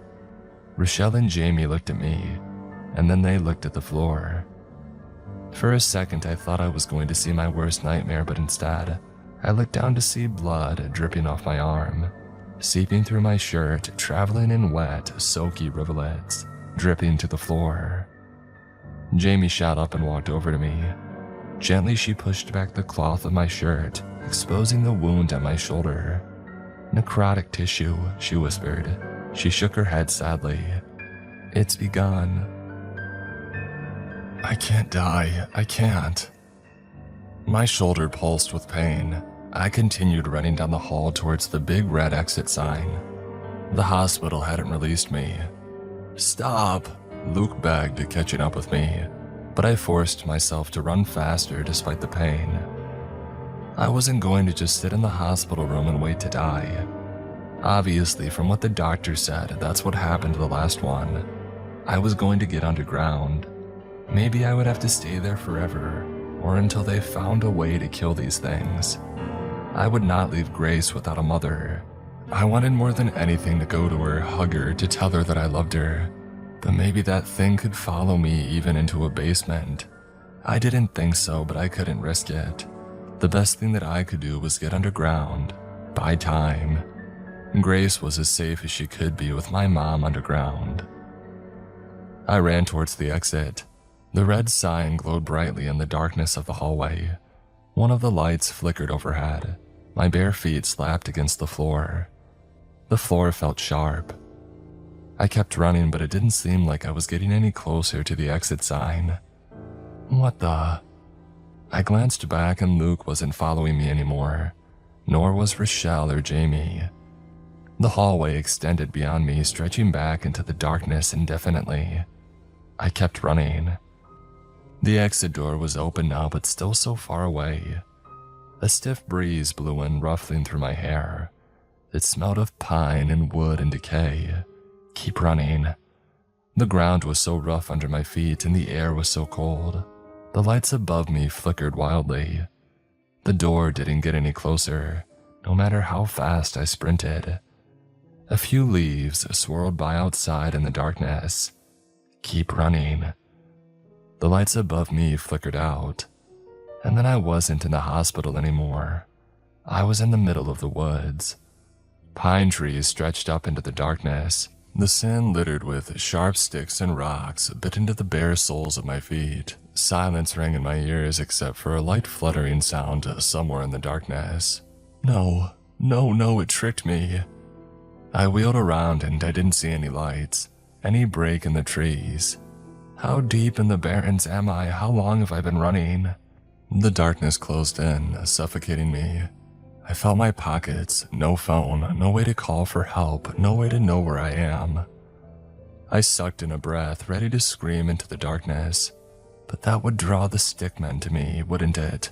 Or did it not matter? Did they already know where I was? I looked up at the stars, at the slices of sky poking through the pines. I tried to identify them. Is that Cassiopeia? But I didn't know anything about how to tell directions from the stars. Besides, the pines blocked out most of the sky anyway. No, wait, that's not the way to do this. I ran in here and my legs didn't feel that sore. Even though it must have distorted time, I had only felt like I was running for a minute. If I had run 10 miles into the barrens, I would have known. I just needed to figure out what direction I had come from. I wheeled around trying to look for footprints, flattened vegetation, any sign of where I had come from. But it was pitch dark out and I didn't have any source of light. There was moonlight enough to see so that I didn't smack into a tree, but not enough to look for footprints in the sand. I stared at the trees, but the branches were up too high and too thin to support my weight. I couldn't climb them to get a better vantage point. I ransacked my pockets again. Nothing, and so I started off in a random direction. Sticks stabbed at my feet, pebbles rolled underneath my toes. I kept walking forward trying to keep a straight line. The Pine Barrens is 1,000,000 acres, but an acre wasn't that many square miles. I remembered that from somewhere. I tried to focus on doing the math.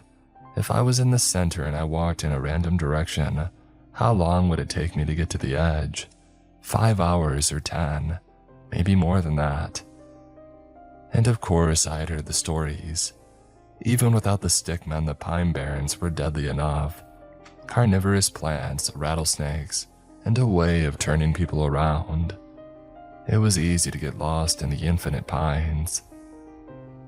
I thought of Grace, Luke telling her that I was gone, her crying and melting down. She needed me. Maybe years ago at that low point in my life right after Grace had been born, I wouldn't have been quite so panicked at the thought of dying. But I was panicking now. I picked up the pace. Sticks stabbed at my feet harder. I tried to keep a straight line, but it was so hard in the dark. And for all I knew, I was just walking deeper and deeper into the barrens. And then I saw it. A clearing. My heart soared. That must be where I came from. It was one of the burned areas. The fire had hollowed out a large clearing, It was lit in silver tones by the nearly full moon, no longer obscured. Some pines still stood, completely bare of needles, skeletal and black, ash blackened to the pale sand beneath, the color of bone. A few pine saplings poked through the destruction, only inches tall. It was deathly silent. I'm never going to get out of here. I looked up at the blackened pines stretching up to the sky like fingers. Snap. I whirled around. Someone was standing at the edge of the trees, painted in all tones of gray from the moonlight and barely visible among them. I took off into a run, but in my panic I tripped. It felt like I was in slow motion. The sandy, ashy ground rose up to meet me. Pain shot up in my arms and my shoulders screamed in pain. Sticks scraped my cheek. More snapping. I scrambled up to see myself standing there, arms hanging limply at my sides, hair grazing my shoulders. "Let me go!" I screamed. My voice echoed and died into the forest. She stepped closer. I could hear too a wet smacking sound. There was another slimy black appendage attached to her feet, controlling her like she was a puppet. She canted her head at me and her lips split into an unnatural grin. I turned and tried to run again, but an intense wave of dizziness hit me.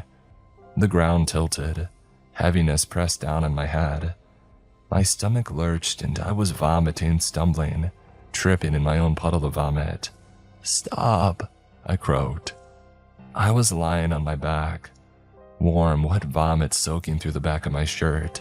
Twisted black appendages were filling up the corners of my vision, melting in with the twisted black pines stretching up to the sky.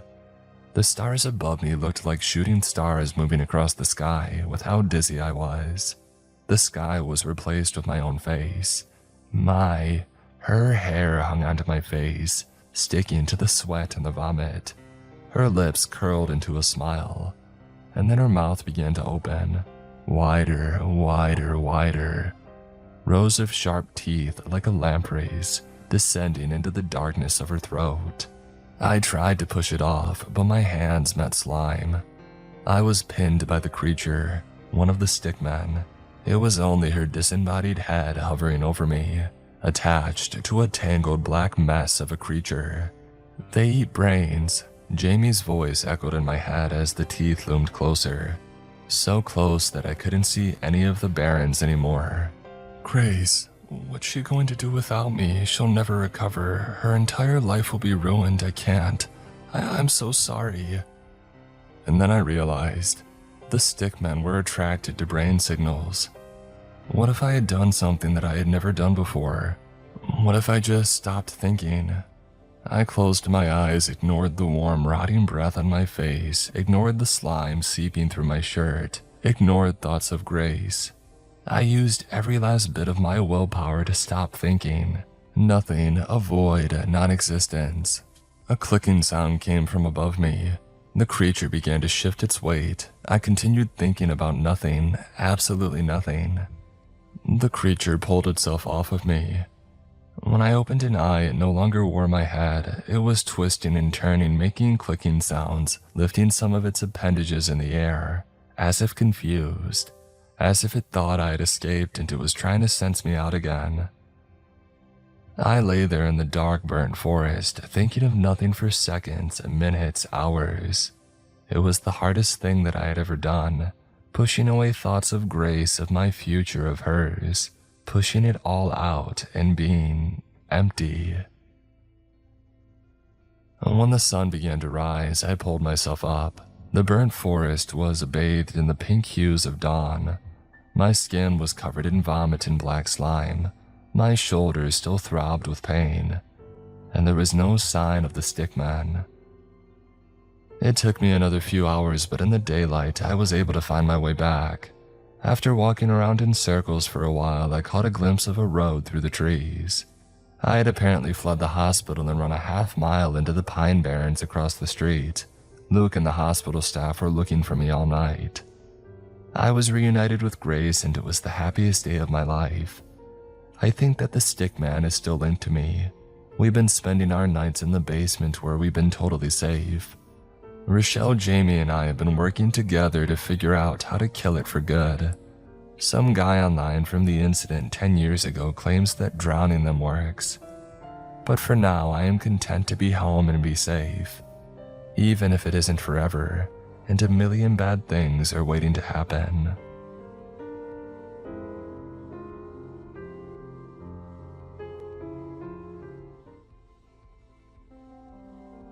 I can't remember the last time that I left the house. I do know that I ran out of my medication a few days ago, but the apathy that I was feeling just kept telling me to stay in, lock the door, and go back to bed. Not like I could afford it anyway, with no insurance to speak of and barely $10 to my name.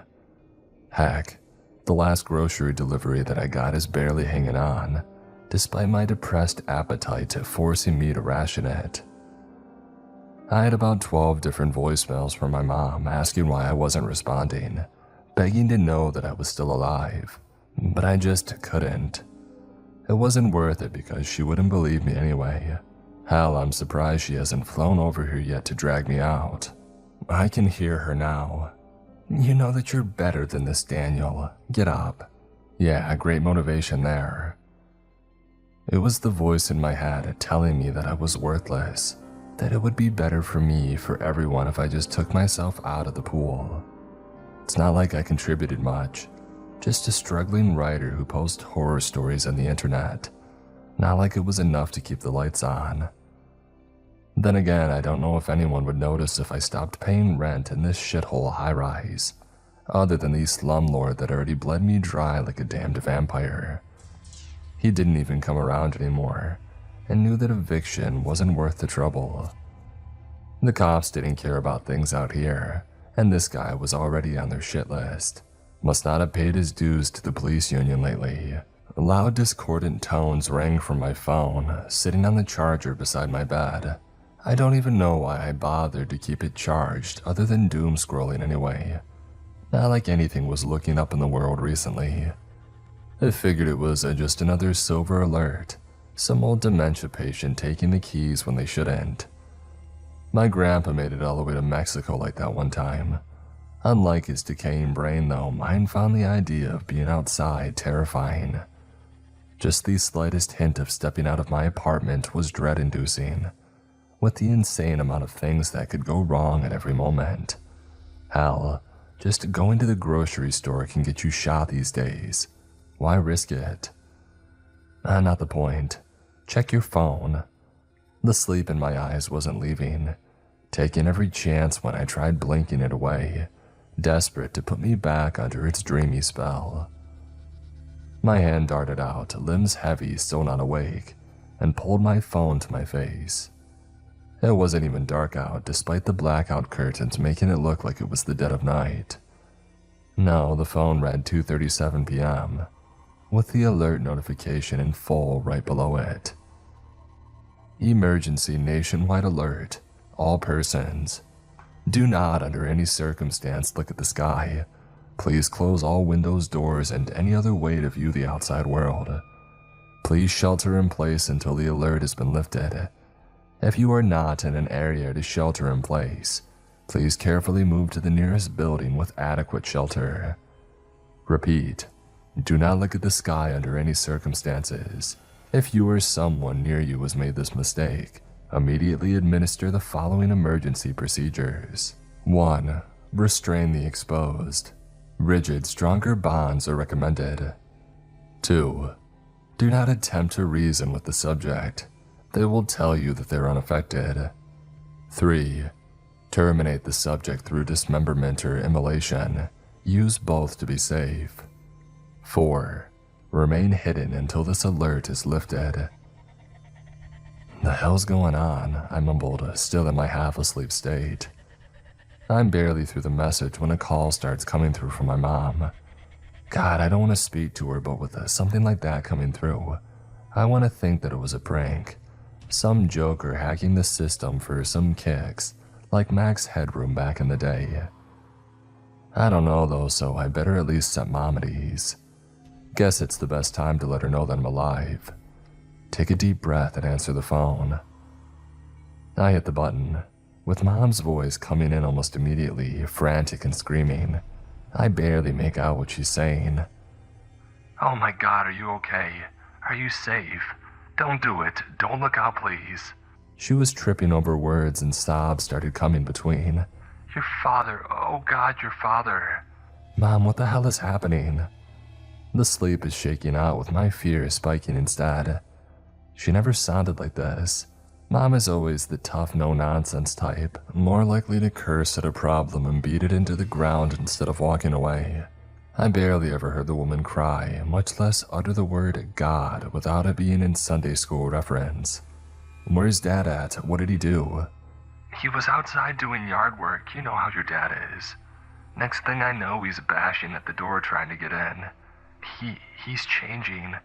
I swear that his eyes are gone. He's practically foaming at the mouth, but it's like all his teeth are they're growing or something. They keep getting longer in his mouth and sharper. I don't know what to do. What do I do? He's trying to say something, but I can't understand the words.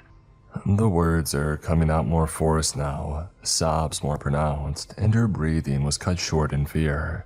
Whatever apathy that I had about talking to her before was gone, now full of fear that this may be the last time that I speak to her.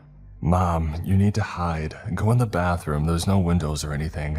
Grab a phone, a charger, a knife, whatever you can. Don't look out, do you understand? Jesus, is that me talking? I haven't had this kind of command in years, and not since I burnt out around my mid-20s. Adrenaline is one hell of a drug. Mom, I need you to confirm. Do you understand me? Yes. She stuttered. Winston was out there with him. He's gone. Ah, shit, their dog. Stereotypical bulldog name aside, he was a good boy. Probably got spooked about what had happened with Dad. No, I can't talk to her about that right now. Got to keep the confidence going or she'll break down completely. We'll find him later, he probably ran off. No, he's gone. Your father has him. He's making something with the body. Like a statue or something. She was muttering now. Mom, are you moving? Are you going to hide? I asked again, pressuring her to keep going. I need you to hide in the bathroom, the one connected to your room, okay? Lock every door on the way and keep yourself safe. Please, Mom. Glass shatters as she screams, a garbled sound coming from nearby. There's a brief thud as Mom drops the phone, making it hit the hard wooden floors of their house. I can hear Dad's raspy voice speaking with something unintelligible through a warped mouth. He has me, please, talk to him, help.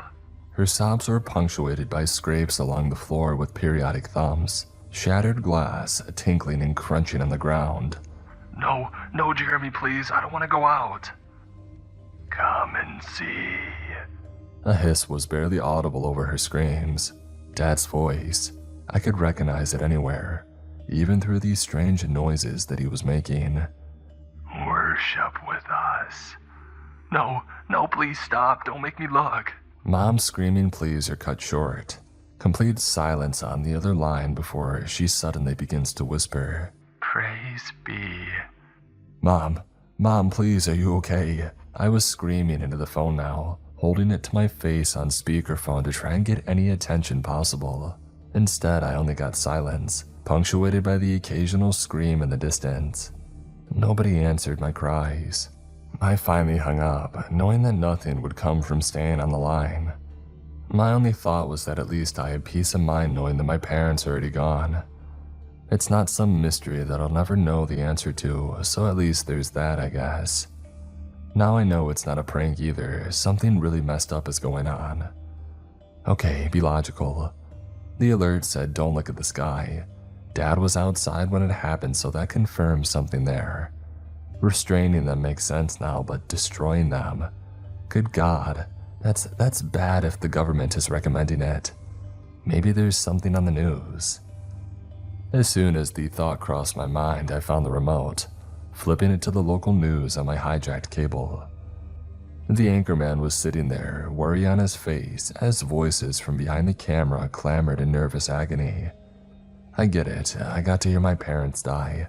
How many of these people have loved ones that they have no idea about? How many were there out of some sense of duty, trying to keep anyone who watched safe? We have yet to know if anything can cure the result of what's happening. What we have heard from the CDC and World Health Organization is that this is not an isolated event. This is happening worldwide, with the same symptoms presenting regardless of nationality, race, sex. Nothing is discriminatory about this. If you look at the sky, you are dead, effective immediately. If someone you know looks at the sky, immediately seek safety and isolate them. Restrain them if possible. This has a 100% infection rate and will not pick and choose who receives its horror. We hope to have a representative from the CDC on soon to speak. He was stammering, barely keeping it together. The phone ringing nearly made him jump from his chair, the sweat on his brow drenching his perfectly groomed hair. Well, yes, that seems to be them now. Professor Sigurd. Yes, this is Professor Sigurd. Please, if you're listening, we beg you to not go outside. Don't look out your windows, don't do anything that could expose you to a clear view of the sky. Something is changing, people. He was frantic, terror in his voice, but also menace. He knew something that the rest of us didn't yet. Please, if somebody you know is exposed, isolate and restrain them. They will try to expose you as well in any way possible. Explains what my dad did, I guess. The professor kept going though. The only thing that affected beings want to do is reinforce their numbers. They'll do it through any means, even working together. The only thing that we know is that they speak of worship for whatever they see. He continued on. I'm sorry, Professor, can I ask a question? The anchorman said, holding a hand up like he was commanding the caller to stop. What the hell is up there? Well, as of now, we still don't know. We're attempting to see how we can view it without causing an infection. It's a drawn-out process of trial and error. He replies, shaking in his voice. It's currently unknown, though we have tried to see it through cameras and other means, but nothing comes up. It's like filming a clear sky. So recordings of the phenomena will not cause infection. The anchorman tries to clarify, a look of relief spreading across the nervous lines drawn taut on his face. We have only tried digital recordings, but yes, the infection will not take hold when viewed through recorded video. That said, we have yet to commence live viewing, only trying pre-recorded as of now. Please use discernment and do not try anything that could expose yourself or others. Still rambling on, he sounded more panicked than before though. Something else was creeping in. I want to stress and I feel that I cannot do it enough to stay hidden from any of these things. They are no longer your loved ones. They are no longer the people you know, worked with, or grew up with. They are monsters, plain and simple. I turned it off. Not like I had planned to go outside anytime soon anyway. So no worries about looking at the sky for me. Now just to lock the doors and wait for things to blow over. Mom's screams keep bursting through my mind though, making me jump as if she were right next to me, shrieking for her life as Dad drags her away.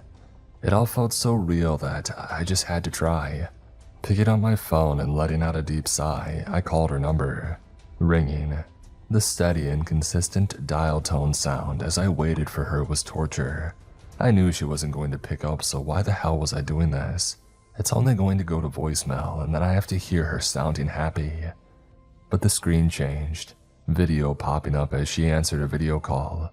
The ceiling was visible only, their fan spinning lazily above. A spatter of red on one blade still dripping down steadily. I was holding my breath without realizing it, but whatever air was still in my lungs began hissing out slowly as I whispered, hoping against whatever terror was causing this. Mom? Mom, is that you? Come and see. A whisper barely audible over the phone speaker. Suddenly the screen is hectic, something picking up the phone and flailing around the room. Moments of chaos pass, finally settling on a face. What remains of a face at least. It was definitely Mom, or was at one time, but now the entire upper half of her face was gone. Like physically there was still the space, but the skin where her eyes and nose once were was gouged out, scraped raw to expose the bone and muscle in her skin underneath. Her eyes were totally gone, nose cut off at the base, yet I could still feel her staring at me. Come and see. She whispered again.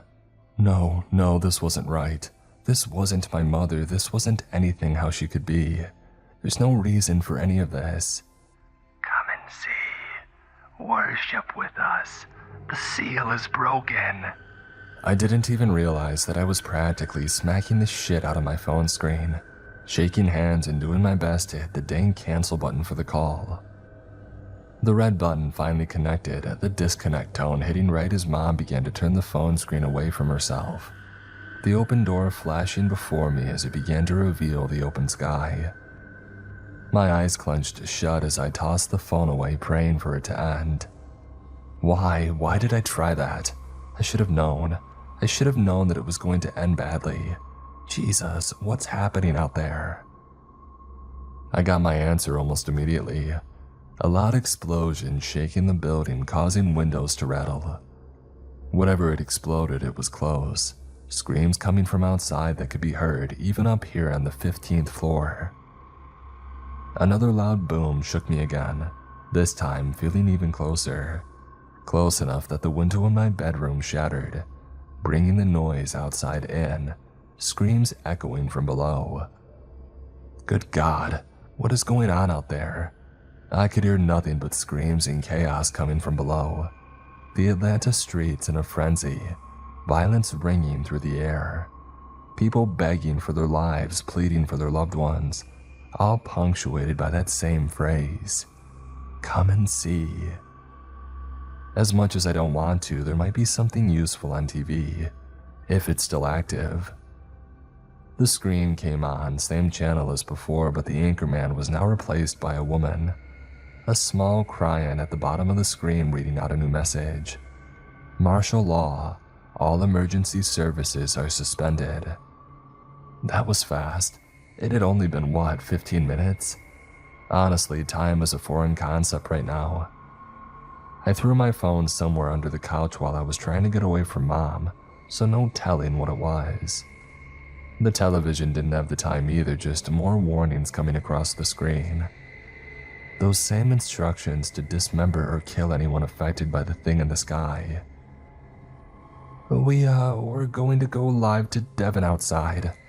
The new woman on TV was stammering out, looking around nervously like she had no idea what to do. He's volunteered. Yeah, that's it. He's volunteered to go outside and film the sky for us live to see what's up there. 1 second, we'll switch to his feed. The screen cut out to the anchorman from before, now screaming and red-faced as others were dragging him somewhere. He was fighting back, but it was basically useless against the number of people around him.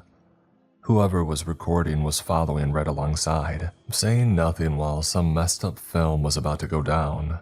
The pale fluorescence around them made the beige hallway seem like the most mundane corridor to hell that there could be. Finally, they had reached a heavy metal door with the group setting Devin down and pushing his back against it. The camera was shoved into his hands, changing POV to show the scared man who was previously recording. Before Devin could beg for mercy, they pushed him backward through the door, the camera falling with a thud next to him on the ground. They slammed the door shut as Devin's sobbing and bleeding face is captured for the world to see, still lying on the concrete. Please, I just want to go to my family, please. He was choking out between pained sobs. Liza, please be safe. I'll be there soon. I didn't realize until the screen began to blur, but I was crying now. Jesus, I felt empty for so long that I almost forgot what it was like. Between seeing my own family and hearing what's on the streets, can't say that I didn't feel for the guy. Hell on earth, but he probably has no idea where his family is. I was almost rooting for him like I was watching some underdog at the Olympics when he left the camera behind, keeping his head down and running fast. There is a small car parallel parked right down the street. I'm guessing that it's his because he dug keys from his pocket before jumping in. Car starting with a jump before it was swarmed on all sides. People. No, the blood all over their faces said otherwise. Monsters. That idiot. A woman's voice cut in, feed switching back over to the studio news desk. The woman was beating her fist on the table, anger overflowing in her voice. "Oh, sorry folks, technical difficulties. We'll be right back." The screen flashed out instead, taken over by the emergency alert system, same as before. The people down at the station must have lost the battle with their own sanity, turning on each other, not surprising. It took me a few minutes of searching and grasping blindly under the couch, but I finally found my phone again. There was a missed call from Mom.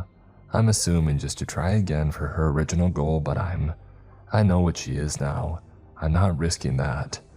Let's see if there is anything else out there though. Twitter was a cesspool as usual, with plenty of conspiracies floating around. Reddit wasn't too much better, some claiming that it was the end of the world while others said it was some Russian attack. Meanwhile, everything around the world was going through the same nightmare. People turning into monsters outside our doors, but were arguing on the internet about who's behind it.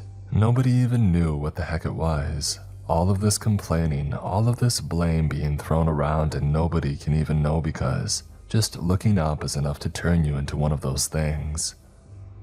The worst part is that it doesn't show up in photographs or videos. Not digital anyway. There was talk of trying analog recording methods, a lot of discussion about how digital can't capture it because of cybernetic cloaking or some shit like that. There's no telling what's truth and what's not at this point. The analog idea got me thinking though. God, where is that thing? I ran to the closet to throw open boxes still packed from moving over 2 years ago, desperately searching. Finally I found it. My old Polaroid that Dad got me for Christmas one year.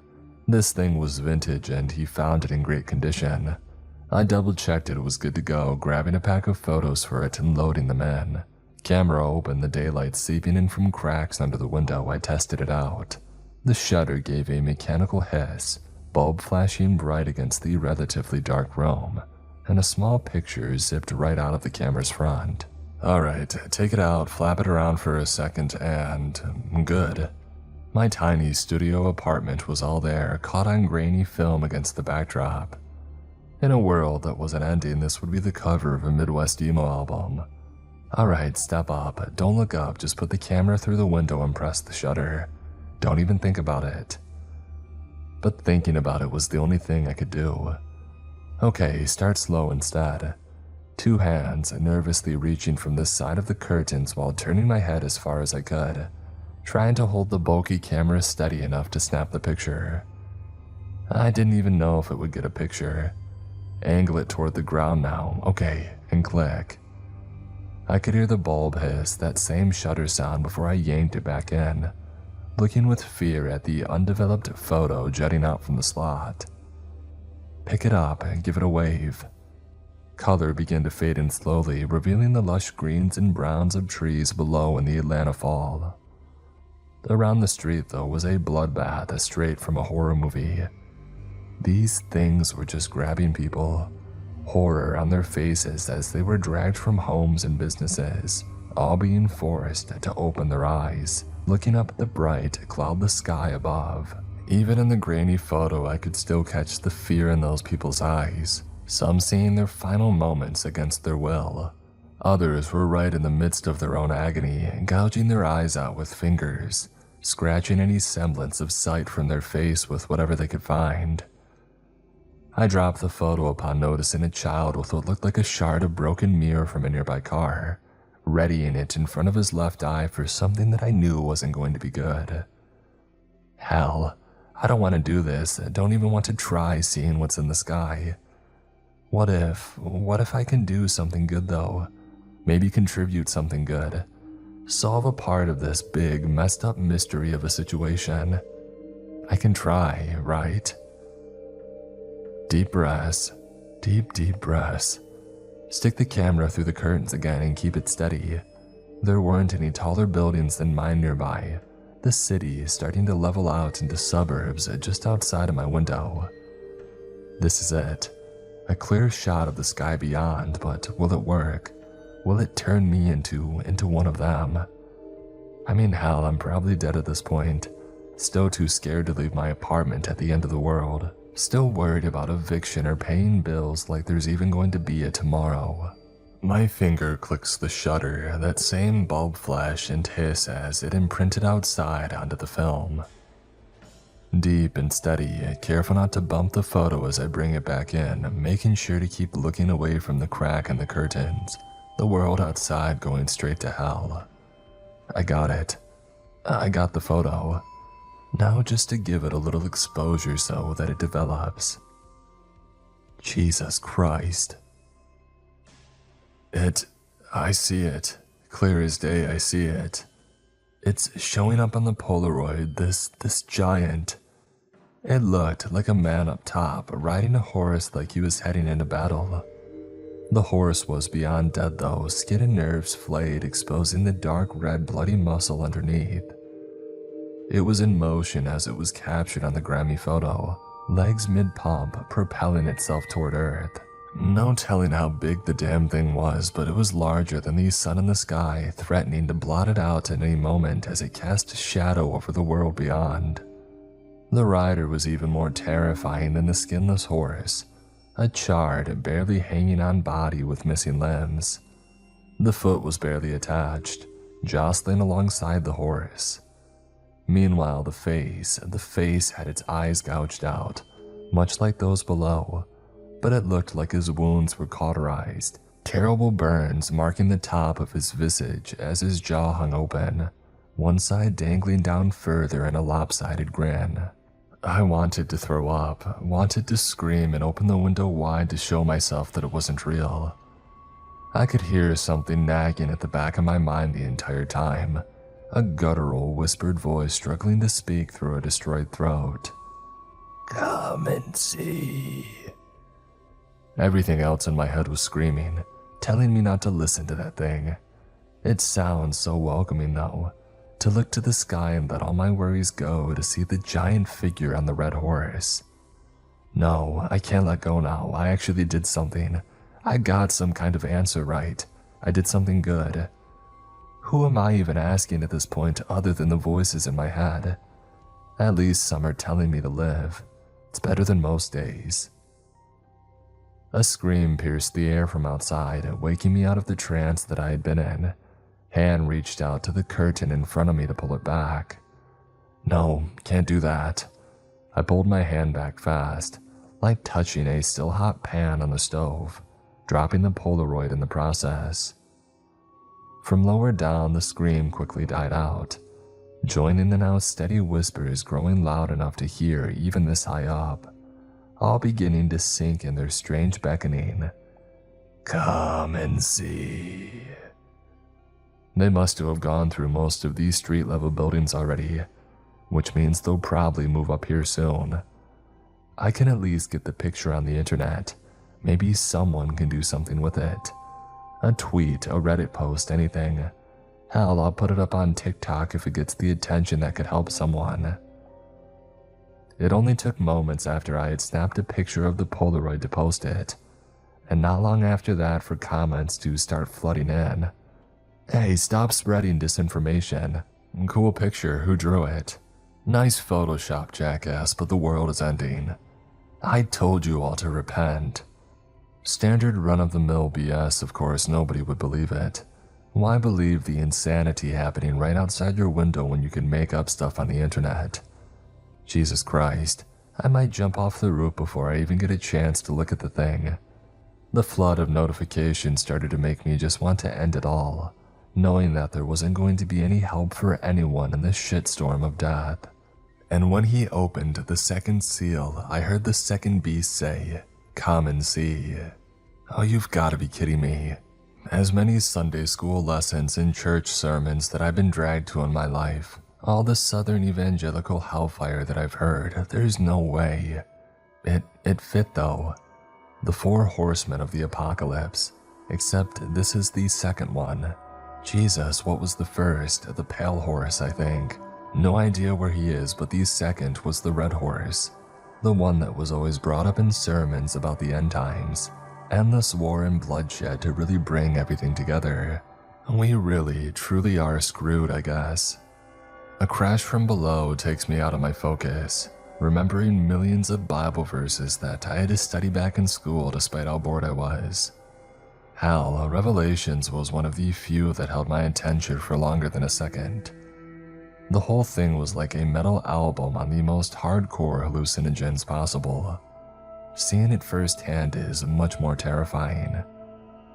It's the end of the world outside. A bloody horse and an undead rider are hurtling through the sky, and I feel whelmed. Maybe it's just the lack of meds in my brain deciding that it's not the worst thing that could happen, but the end of the world feels like a damned relief. Or at least it did until the noises started going downstairs. Crashes at first, mixed in with some of the few sporadic screams left in the streets. And then it started getting even closer though, working from the street through the thin walls of my building.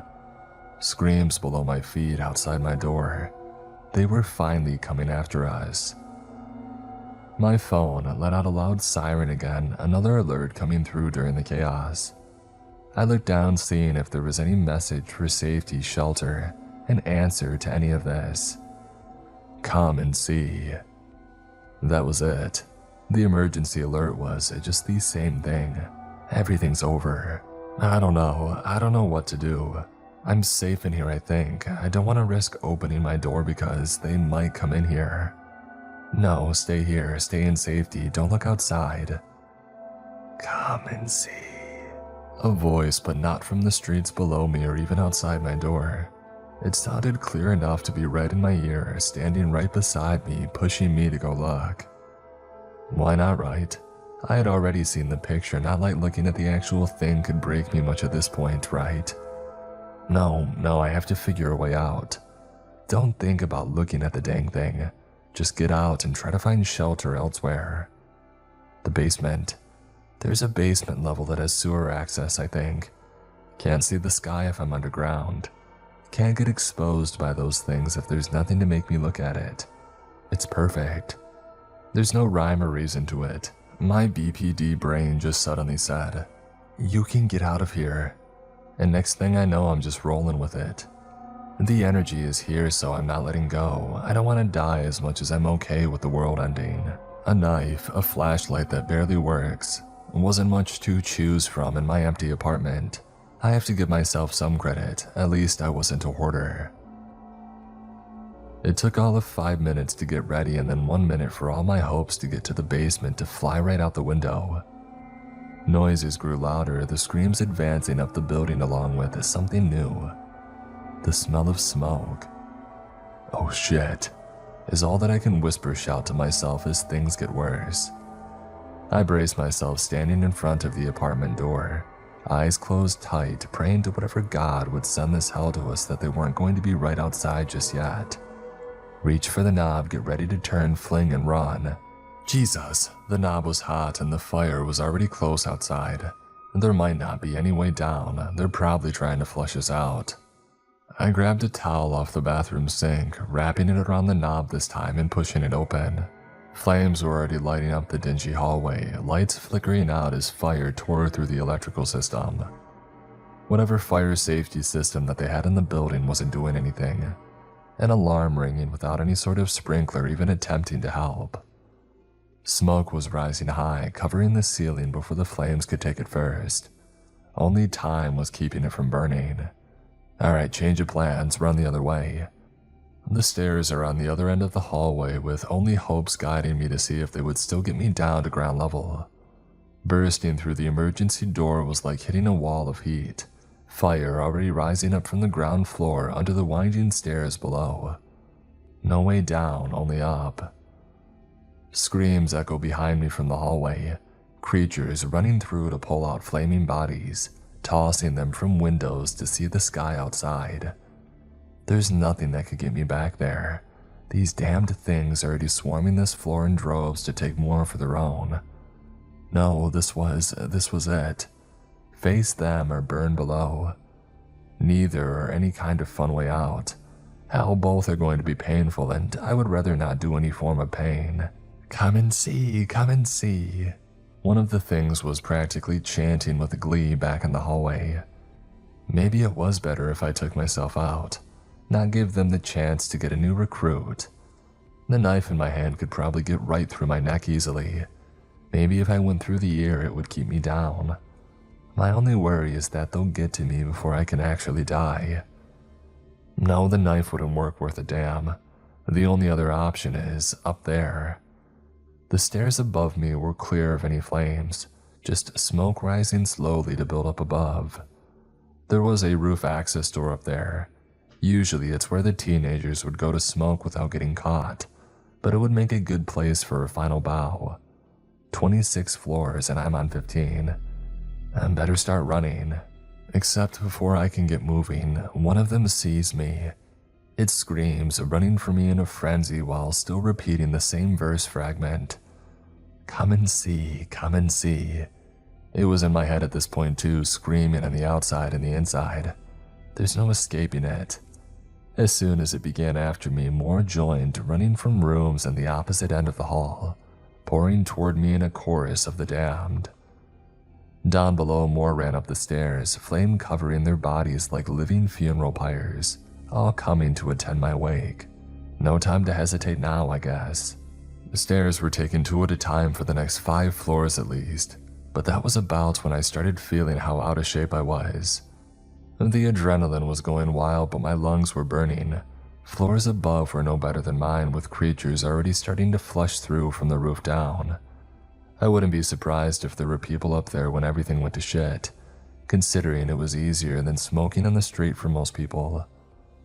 Rising flames kept anyone from escaping though, leaving them to either jump to their deaths or be forced to look outside by the demons. The air was getting thin up here as the smoke continued rising, making me cough through labored breathing.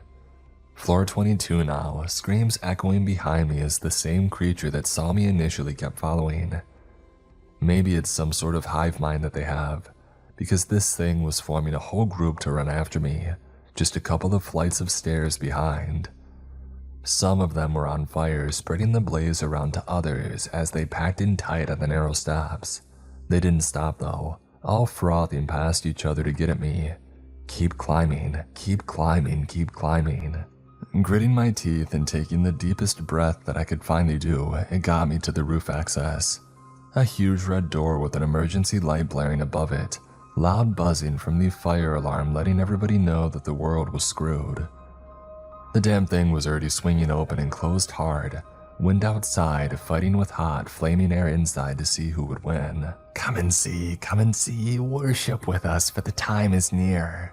So many voices down below on the stairs, all screaming out in the same terrifying rumble, eyeless faces smiling up at me in bliss. They weren't afraid, weren't driven by any kind of hunger or goal. They were just happy.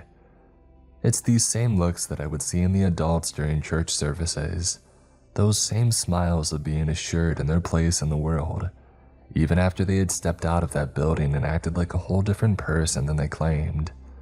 That same fake smile stayed though, making the damaged half of their face look even more terrifying in contrast. The chorus of hell continued as I ran out of time to open the door. They were almost upon me when I finally got up the nerve, walking close and closing my eyes before stepping out. I can visualize the entire roof in my mind after being up here so much. Straight ahead is the AC unit for the building. To my right is another, shorter building that could interrupt my fall. My left was the best destination. Over the side, right down onto the paved street below, still probably teeming with these terrors. I don't have a choice. The voices grew louder behind me, screaming, "Come and see!" So loud that it began to make my ear buzz with static, deafening its power. Run, run, keep running. It's all that I can do to keep moving, but I eventually hit the edge, barely stopping myself from falling right over. Stop for a moment and make sure you do this right. Climb up, take a stand, don't face the road though. No, if I see what's below, it's going to make me stop. Don't stop, I can't stop. I have to end this myself before they can end me. With my feet on the concrete edge, the wind beginning to hit me hard, almost knocking me off balance and into the pavement below. I opened my eyes to see the creatures pouring out of the access door running behind me. I stepped back, falling backward to face the sky above, losing any stability and giving myself to gravity. Come and see. The voices rang out again. The sun was bright, but in the moment I fell back to the ground with nothing but the high sky above me. Their words echoed louder, and finally I saw, while a loud and thunderous chorus all combined into one singular voice, ringing out once more. Come and see. I beheld a red horse galloping through the sky with immense speed. War sat upon him, a massive sword held in frail, decaying hands, slicing the air as more and more on earth cut each other down, brother killing brother. My last sight before gravity turned me on my head was the horse, his eyes burning bright with the heat of the sun, pure hatred burning in its face. As my body turned, seeing the creature began to make me feel at peace. This was our fate, but was it a bad fate? The Messiah will be here soon, and the horseman is just bringing his good news. War will be a blight on the earth no more, with no humans left to foster aggression toward one another. Now we would all come together in worship, spreading the good news of what's to come by opening the eyes of others. My eyes are open now, though these eyes cannot yet comprehend the beauty of what I've seen. No, I'll need to open up my real eyes, the ones underneath these, and then I'll be able to see the true beauty of what's to come, the true salvation all this bloodshed will bring, the coming of a new kingdom built on the bodies of the damned. The last fading thought that I have is the same phrase that brought me terror just moments before. My lips part, pushing words out in a whisper against wind, trying to rip them through my throat. 3 final words before the pavement meets my head. The old me's plan working perfectly as I hit skull first, spilling my brain over the concrete. My lips still manage to finish the final word though, twitching as the rest of my body falls to the ground. Come and see.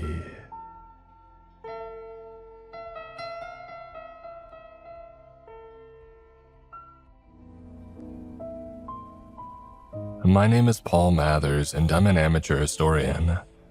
I'm a 28-year-old loser with nothing better to do than research topics that interest me. I do the historian thing as a hobby on weekends and whenever I can scrounge up enough PTO from my soul-sucking office job. I know that sounds boring, and sometimes it is, but I delve into the stranger side of the world. I've documented the Alaskan fishman, the swamp children of the Mississippi, and the frog boy of Fargo, just to name a few. Most of my exploits have turned out to be hoaxes, but every once in a while I uncover something truly disturbing, something that makes me question my entire existence. That's exactly what I found in a small town in West Virginia. What I saw there has put an end to my research expeditions for good. I had gone down a rabbit hole on peculiar weather phenomena when I happened across it. A blog post with only 3 likes. The title read, "Whatever you do, stay away from Salt Lake, West Virginia. The storms are deadlier than you think." My curiosity was instantly piqued. The article continued on to mention a type of storm that only occurred in a single, isolated West Virginia community. The author claimed that these storms only happened during the day, that they would blot out the sun and leave the entire town in pitch black darkness. I had to know more. I searched for other traces of the storms, diving into old articles and internet forums. I found 2 more eyewitness accounts, one from 1986 and the second from 2004. Both corroborated the first article, and one made a bold claim. People go missing during the storms. To my surprise, the posters seemed to be correct. Dozens of people have gone missing from that town throughout the decades, and according to reports, almost all of them were last seen before a storm. My mind was made up. I had to see it for myself. I took an entire week off from work to make the trip. West Virginia was a good 8 hours by car, but that didn't stop me. I made the drive to Salt Lake the next chance that I got. I was nervous about going from the start. Salt Lake's only motel had been shut down decades ago, and the next closest one was an hour and a half away. I wasn't looking forward to the prospect of sleeping in my car, but it wouldn't be the first time that I would have to camp out in a parking lot. It was nearly 5 o'clock by the time that I arrived. Once I had found suitable parking, I instantly made a beeline for the one place that I've always had luck gathering information from: the town bar. The Silver Stallion Bar and Grill resembled something out of a 1920s Western. It had a rustic feel to it that seemed on par for a small community left behind by the 21st century. Despite the fact that there was plenty of time left in the day, the bar was lively. The second that I walked in, all eyes gravitated toward me. Blue-collared men, most with grizzled beards and tired expressions, stared at me as I made my way across the room. My travels have taken me to a lot of strange places over the years, but I have never felt more unwelcome than I did in that little bar in West Virginia. I claimed a bar stool beside an old man with a scraggly beard and overalls. He tossed me a glare before turning his attention back to his beer. What can I get ya?" the bartender said, giving me a stink eye while stroking his handlebar mustache. "I'll have a Bud Light." The guy beside me snickered. "Ain't got none of that," the bartender said. Fine, then I'll get a Miller." "Ain't got none of that either." "Alright, surprise me, I'll take one of whatever's on tap." The bartender shot me a scowl as he poured me a mystery beer and slid it across the bar. Thanks. By the way, as I'm sure you can tell, I'm not from here. I was hoping to gather some info on a topic that I'm researching for, school." The bartender raised an eyebrow. "Oh yeah, and what might that be?" "The storms." The moment the words left my lips, the entire bar fell silent. All eyes were on me. It was so quiet that you could hear a pen drop. Sweat beaded atop my brow. This felt wrong. The hostile bartender, the townsfolk, all of it. I got the sudden urge to drive off anywhere but there. The old man beside me broke the silence. "You need to take my advice, son. Leave. Get in your car and don't come back. Forget all about this place." I pursed my lips. 8 hours down the drain. I finished my beer, placed a 20 on the counter, and got up to leave. People whispered, shooting me odd glances as I made my exit. I was halfway to my car, ready to cut my losses and determine my next move when a voice called out from behind me. "Hey, wait up." I turned to find a man around my age trotting up to me. He had a kinder face than his kinsfolk. His blue eyes and creaseless brow contained little of the grit that most of the other patrons exhibited. "I overheard your conversation back there, about the storms. It's always been a touchy subject around here, but don't listen to that old coot. This town's got a dark past. I think it's high time for the world to know what's been going on here." A smile nipped at the corners of my mouth. This was it. The lucky break that I needed. "Hey, I appreciate you helping me out, I really do. What's your name?" "Josiah Parrish, at your service. And you are?" My name's Paul, nice to meet you." I extended a hand. Josiah accepted. I could tell by his grip that he was stronger than he looked. "Alright, where should we start?" "Lead the way, my good sir," I said, offering a little bow. And Josiah laughed. "You're strange, and I like that. The library will close in about half an hour. Let's start there." As Josiah and I strolled down the street, I noticed people staring. Their eyes lingered on me, unafraid of being noticed. So what's with this place? It feels like everyone around here is pretty hostile towards outsiders. Oh, they're not bad people, they're just not used to getting visitors. We're so far out of the way that nobody really has a good reason for coming here. That makes sense, I guess. And Josiah's response did little to dispel the sense of dread gnawing at my insides. So tell me, I said, trying to avoid making eye contact with the prying eyes watching us from around every corner. What do you know about these storms? Personally, not much. They don't happen often, but when they do, you'll think the world is ending. The sky goes black as sirens blare all around you, and then this cloud takes over the whole town. It's pretty scary stuff. Have you been around for one? He took a deep breath. Yeah, a few. They only happen during the day. One second it's all sunshine and rainbows, and the next, pitch black darkness. It's kinda hard to miss. Wow, that sounds terrifying. And what about? I trailed off, trying to find a string of words that wouldn't paint me as being insensitive. The missing, Josiah said, avoiding eye contact. Well, yeah. I don't know why it takes people, but I have a feeling that someone does. Anyway, here we are, the town library. The building didn't look out of place from any of the neighboring structures. Worn brick and peeling paint decorated the exterior. It was as if the whole town was a relic, somewhere that time forgot.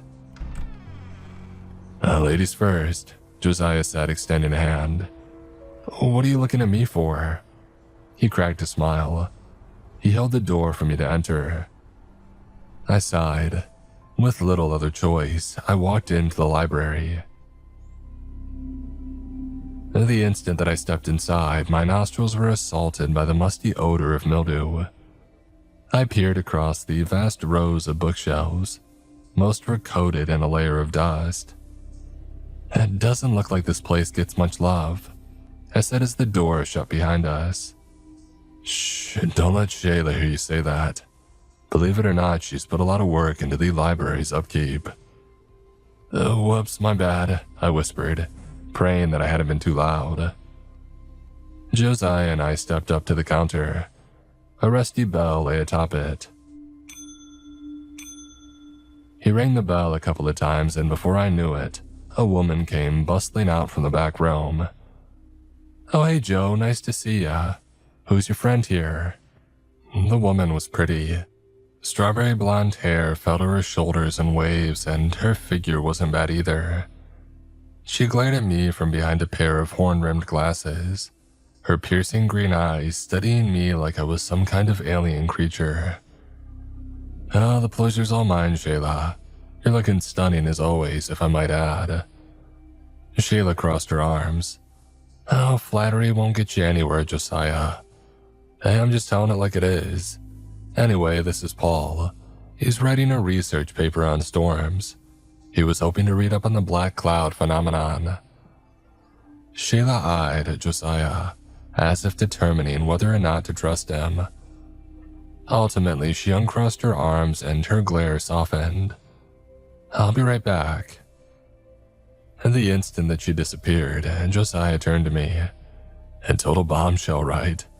She says my words don't work on her, but I know what makes her happy. I smiled. Yeah, man, she's a real looker. Hope it works out for you.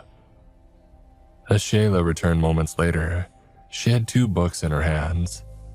This is all we have, do you want them or not? One was titled The World's Strangest Weather, The Hidden Side of Storms. The other was an untitled diary.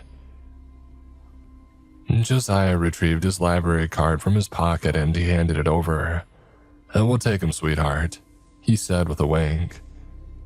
Shayla glanced from Josiah to me and then back to Josiah. Joe, I'm trusting you not to lose these. I'll charge you double the going rate if they're past due. He puffed out his lower lip. Oh, come on, Shayla, do you really have that little faith in me? Yes, and you, she said, directing her attention to me. Make sure he brings these back. Yes, ma'am. Shayla locked eyes with me. I gulped. Her stare lingered for a moment too long before she scanned the books and took the library card. I mean it, Joe. Lose these and I'll have your hat. Josiah sighed. Yeah, I get it. I'll be dead with a double D if I don't get your precious books back to you. Good. Now off you go. I've got plenty of work to take care of. Josiah blew her a kiss. See you later, gorgeous. She rolled her eyes. It was getting dark by the time that Josiah and I exited the library. The sun had yet to dip below the horizon and the sky was painted with splashes of orange and pink. The town looked so serene in the dying light. So how long have you two known each other? She seems pleasant. Oh, since childhood. I've always had a crush on her. She'll never give me a chance, but a guy can dream, right? A smile inched across my lips. The more I learned about the town, the less frightening it seemed. I was starting to think that maybe this wasn't such a waste of time. Until we made it back to my car. I saw it from feet away. Oh, what the hell? I shouted, trotting over to my vehicle. My passenger side window had been shattered and all 4 tires had been slashed. I could tell that somebody had been rummaging through my things too. Oh, this can't be happening, I said, pacing back and forth. I thought these people wanted me to leave. Why would somebody do this? Josiah shook his head. He wore a grim expression. Oh, who knows? Best to call the sheriff and let him handle it. I followed Josiah's advice and placed a phone call to the cops.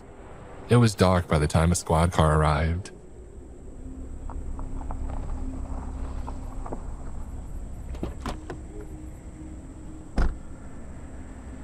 Oh, hey there, Joe, the officer said once he had gotten out of his vehicle. Hey, Dale. Hey, it's Jenkins to you. Hey, Jenkins to you. Officer Jenkins scowled at Josiah. Enough of the funny business. Who's the vehicle registered to?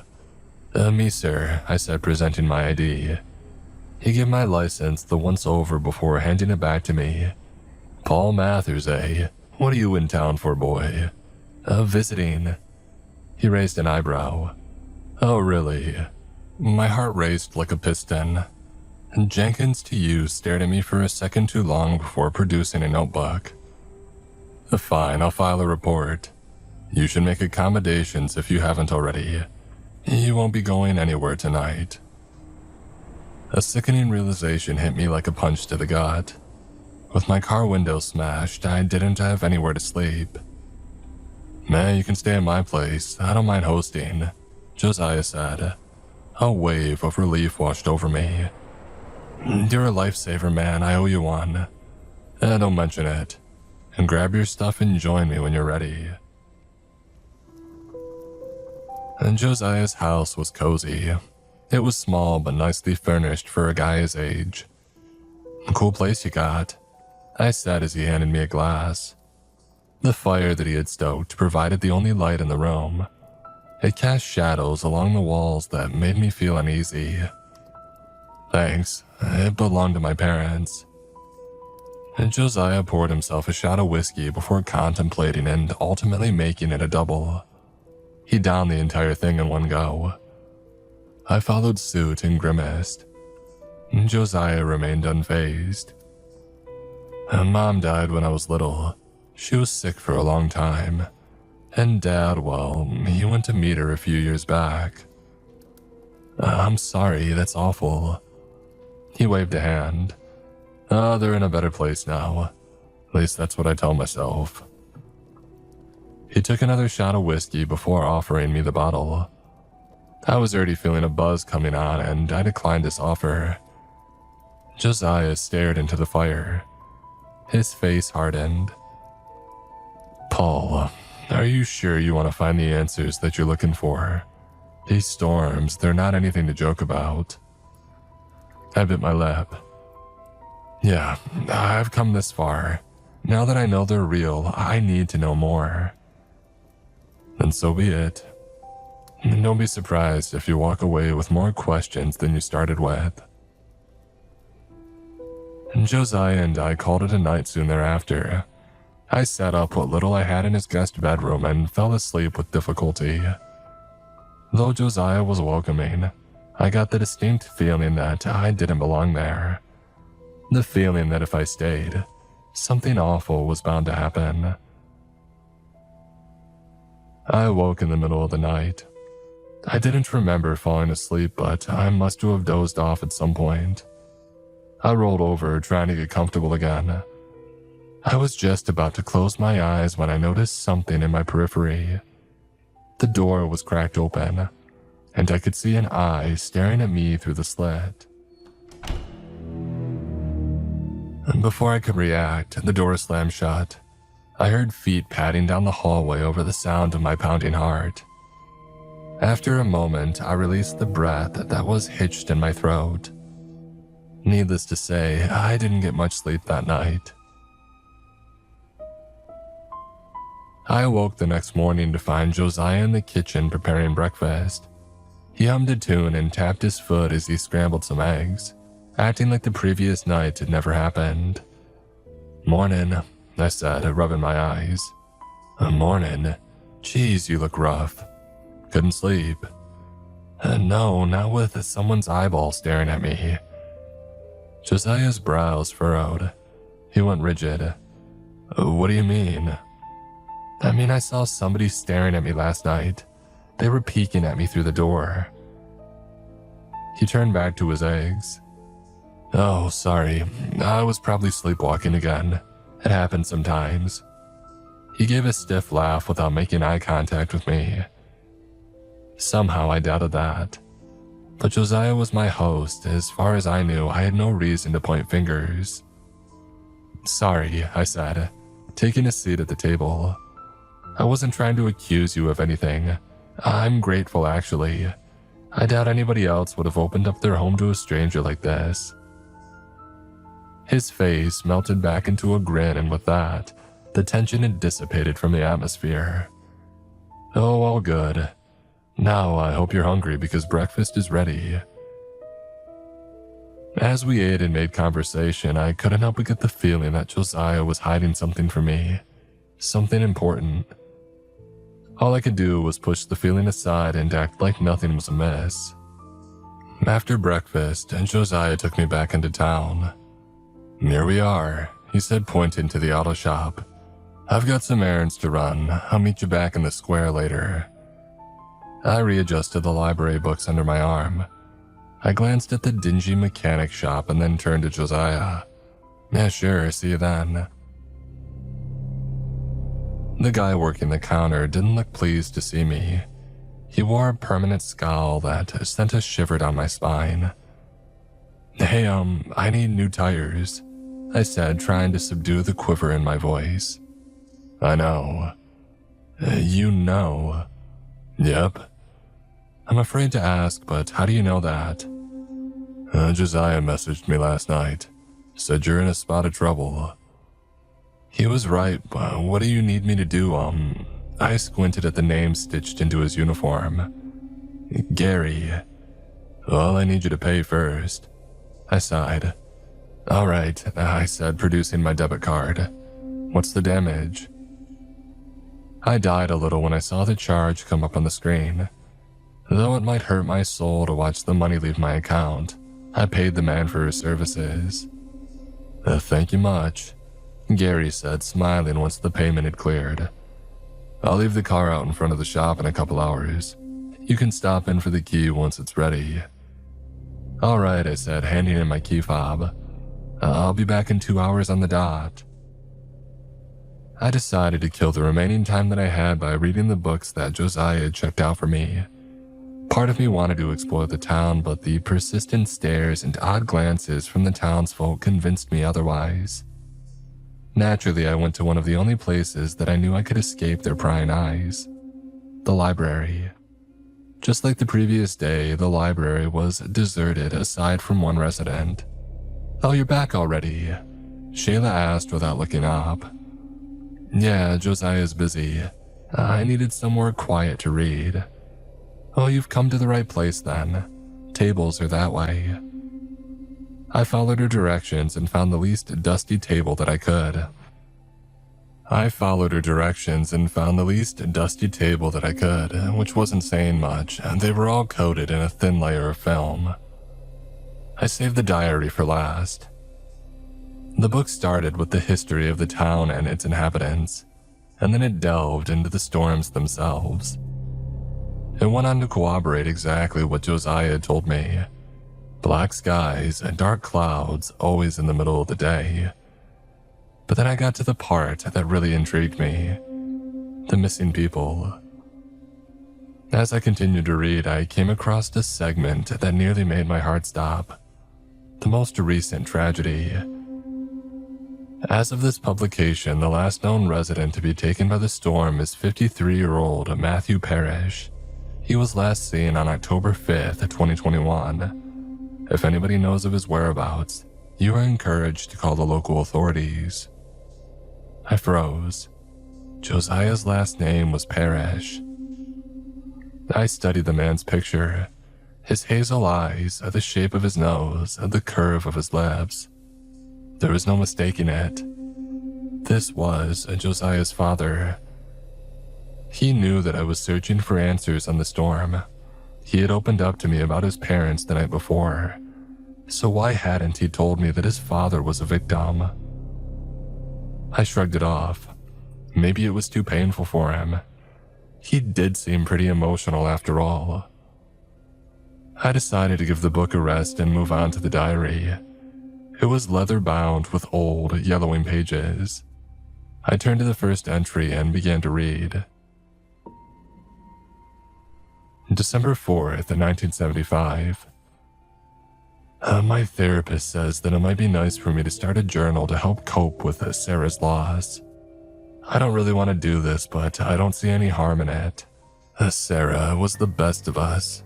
Pretty, smart, funny, and not to mention the fact that she could drink anybody under the table. I loved that woman with all my heart. She was my world. But then the storm came. A sheet of black darker than I've ever seen. The sirens sounding, the wind blowing everywhere. It was chaos. I travel for work. Dad moved here to be closer to a lifelong friend after Mom had passed in '62. And in turn, I moved here to be closer to him. Point is, I didn't grow up around these parts. Due to the nature of my job, I had never seen one of these calamities with my own eyes. And I pray that I never see another. I told Sarah to stay inside. We both knew that it wasn't safe. She didn't listen though. She was well aware of the dangers of the storm, but she couldn't resist. Sarah saw a dog lying in the street. Its leg had been injured by debris from the wind. She told me she'd be right back. She said she'd run outside, carry the dog in, and that would be that. Sarah had a big heart.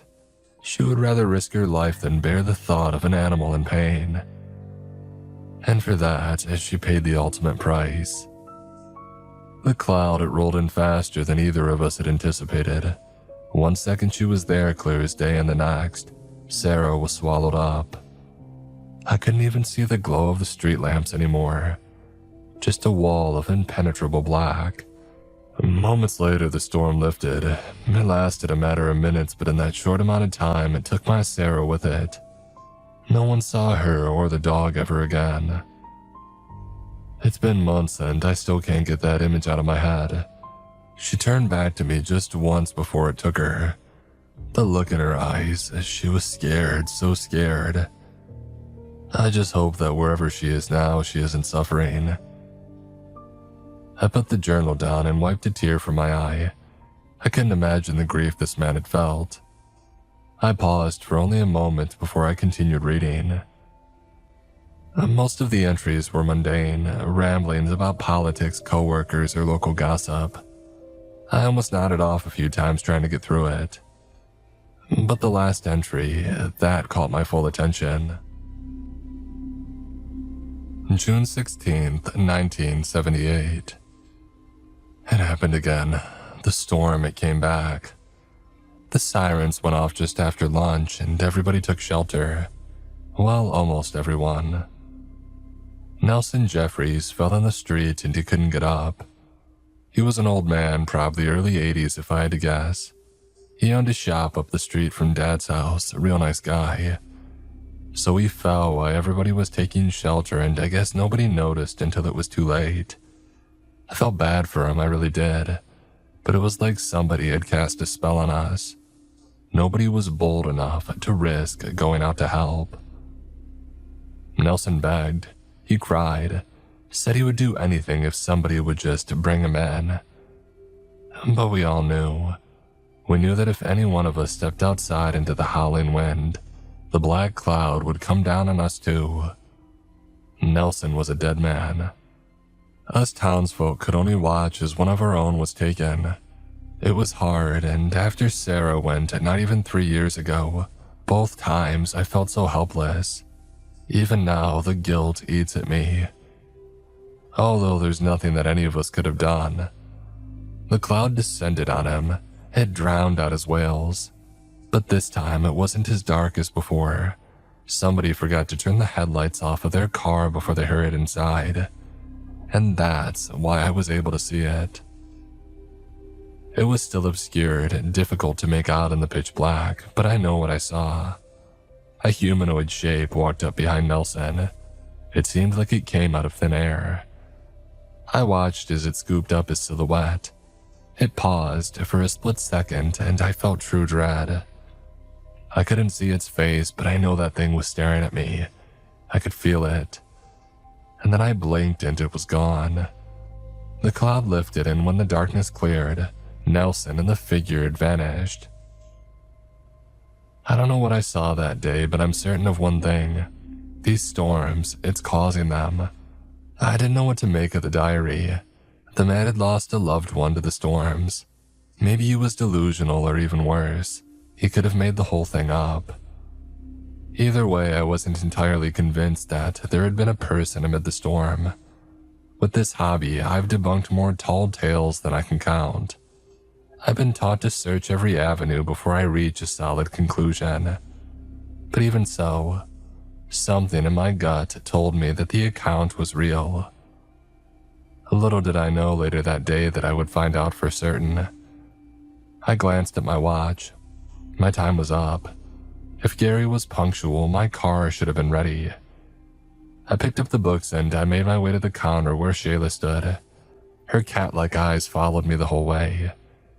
Thanks, I said, placing the books on the counter. These were really helpful. Shayla took the books without a smile. I'm glad to be of service. I shot her an awkward grin, which she didn't return, and I walked away. Now lighten up, will ya? I muttered once I was out of earshot.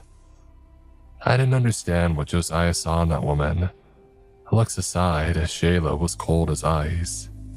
I returned to the auto shop to find Gary standing at the counter covered in sweat and grime. There you go, kid, all fixed up, he said, handing me my car keys. Thanks, I appreciate it. Nah, thank you, he said, flashing twin rows of yellow teeth. Pleasure doing business with ya. His grimy smile sent a shiver down my spine. My first course of action upon leaving the shop and noting that my car indeed had new tires was to walk to the square. Once I arrived, I realized something. Josiah never gave me a time to meet up with them. I hadn't thought to take down his number either. I sat down on a bench outside a boutique and cursed myself for being so careless. I had no other option than to sit there and wait. I was getting hungry, but it was clear that the town saw me as an outsider. I wasn't comfortable entering any of the local businesses alone. I stared up at the sky, wondering if this was it. If this was all that I was going to get out of the little town in West Virginia before calling it quits. I had taken down some good notes. I had a satisfying amount of information to update my blog with. But part of me felt like it wasn't enough. I wanted more. If I could just see one of the storms with my own eyes, that would make the whole trip worth it. Little did I know, I was about to get my wish. As I stared up at the clouds, I noticed a shift. The sky gradually became muted. The crickets stopped chirping and the birds fell silent. In a matter of seconds, the bright midday sun had been obscured by a wall of black. and then the sirens blared. High-pitched wails erupted throughout the air. I stood, prepared to take shelter in a nearby shop, but I didn't get the chance. Something heavy hit me in the back of the head and my vision faded out. I was woken by the shriek of the sirens overhead. I found myself sitting on the ground, hands tied behind my back, unable to move. I discovered that I was tied to a flagpole. A familiar figure stood over me, arms crossed in triumph. Josiah? He wore a devilish grin, the kind of grin that told me something was wrong. Shayla joined him at his side, and soon Gary did too. What is this? What's going on? I said, surveying each of their faces. To my horror, each of them broke into a smile. Oh, you, my friend, are about to see the storm firsthand. You wanted this, did you not? Josiah said as the wind howled all around him. Why are you doing this? You know that's not what I want. His smirk grew even wider. Let me give you a little history lesson, Paul. You see, this land is cursed. There's very little documentation, mainly only stories passed down. But as the legend goes, the English settlers who put down roots here didn't do it for free. A Native American tribe called the Mingo lived here before they did. These were their lands. Negotiations didn't go as the English had hoped, so they slaughtered the Mingo people. In his last moments, their chief put a curse on this place.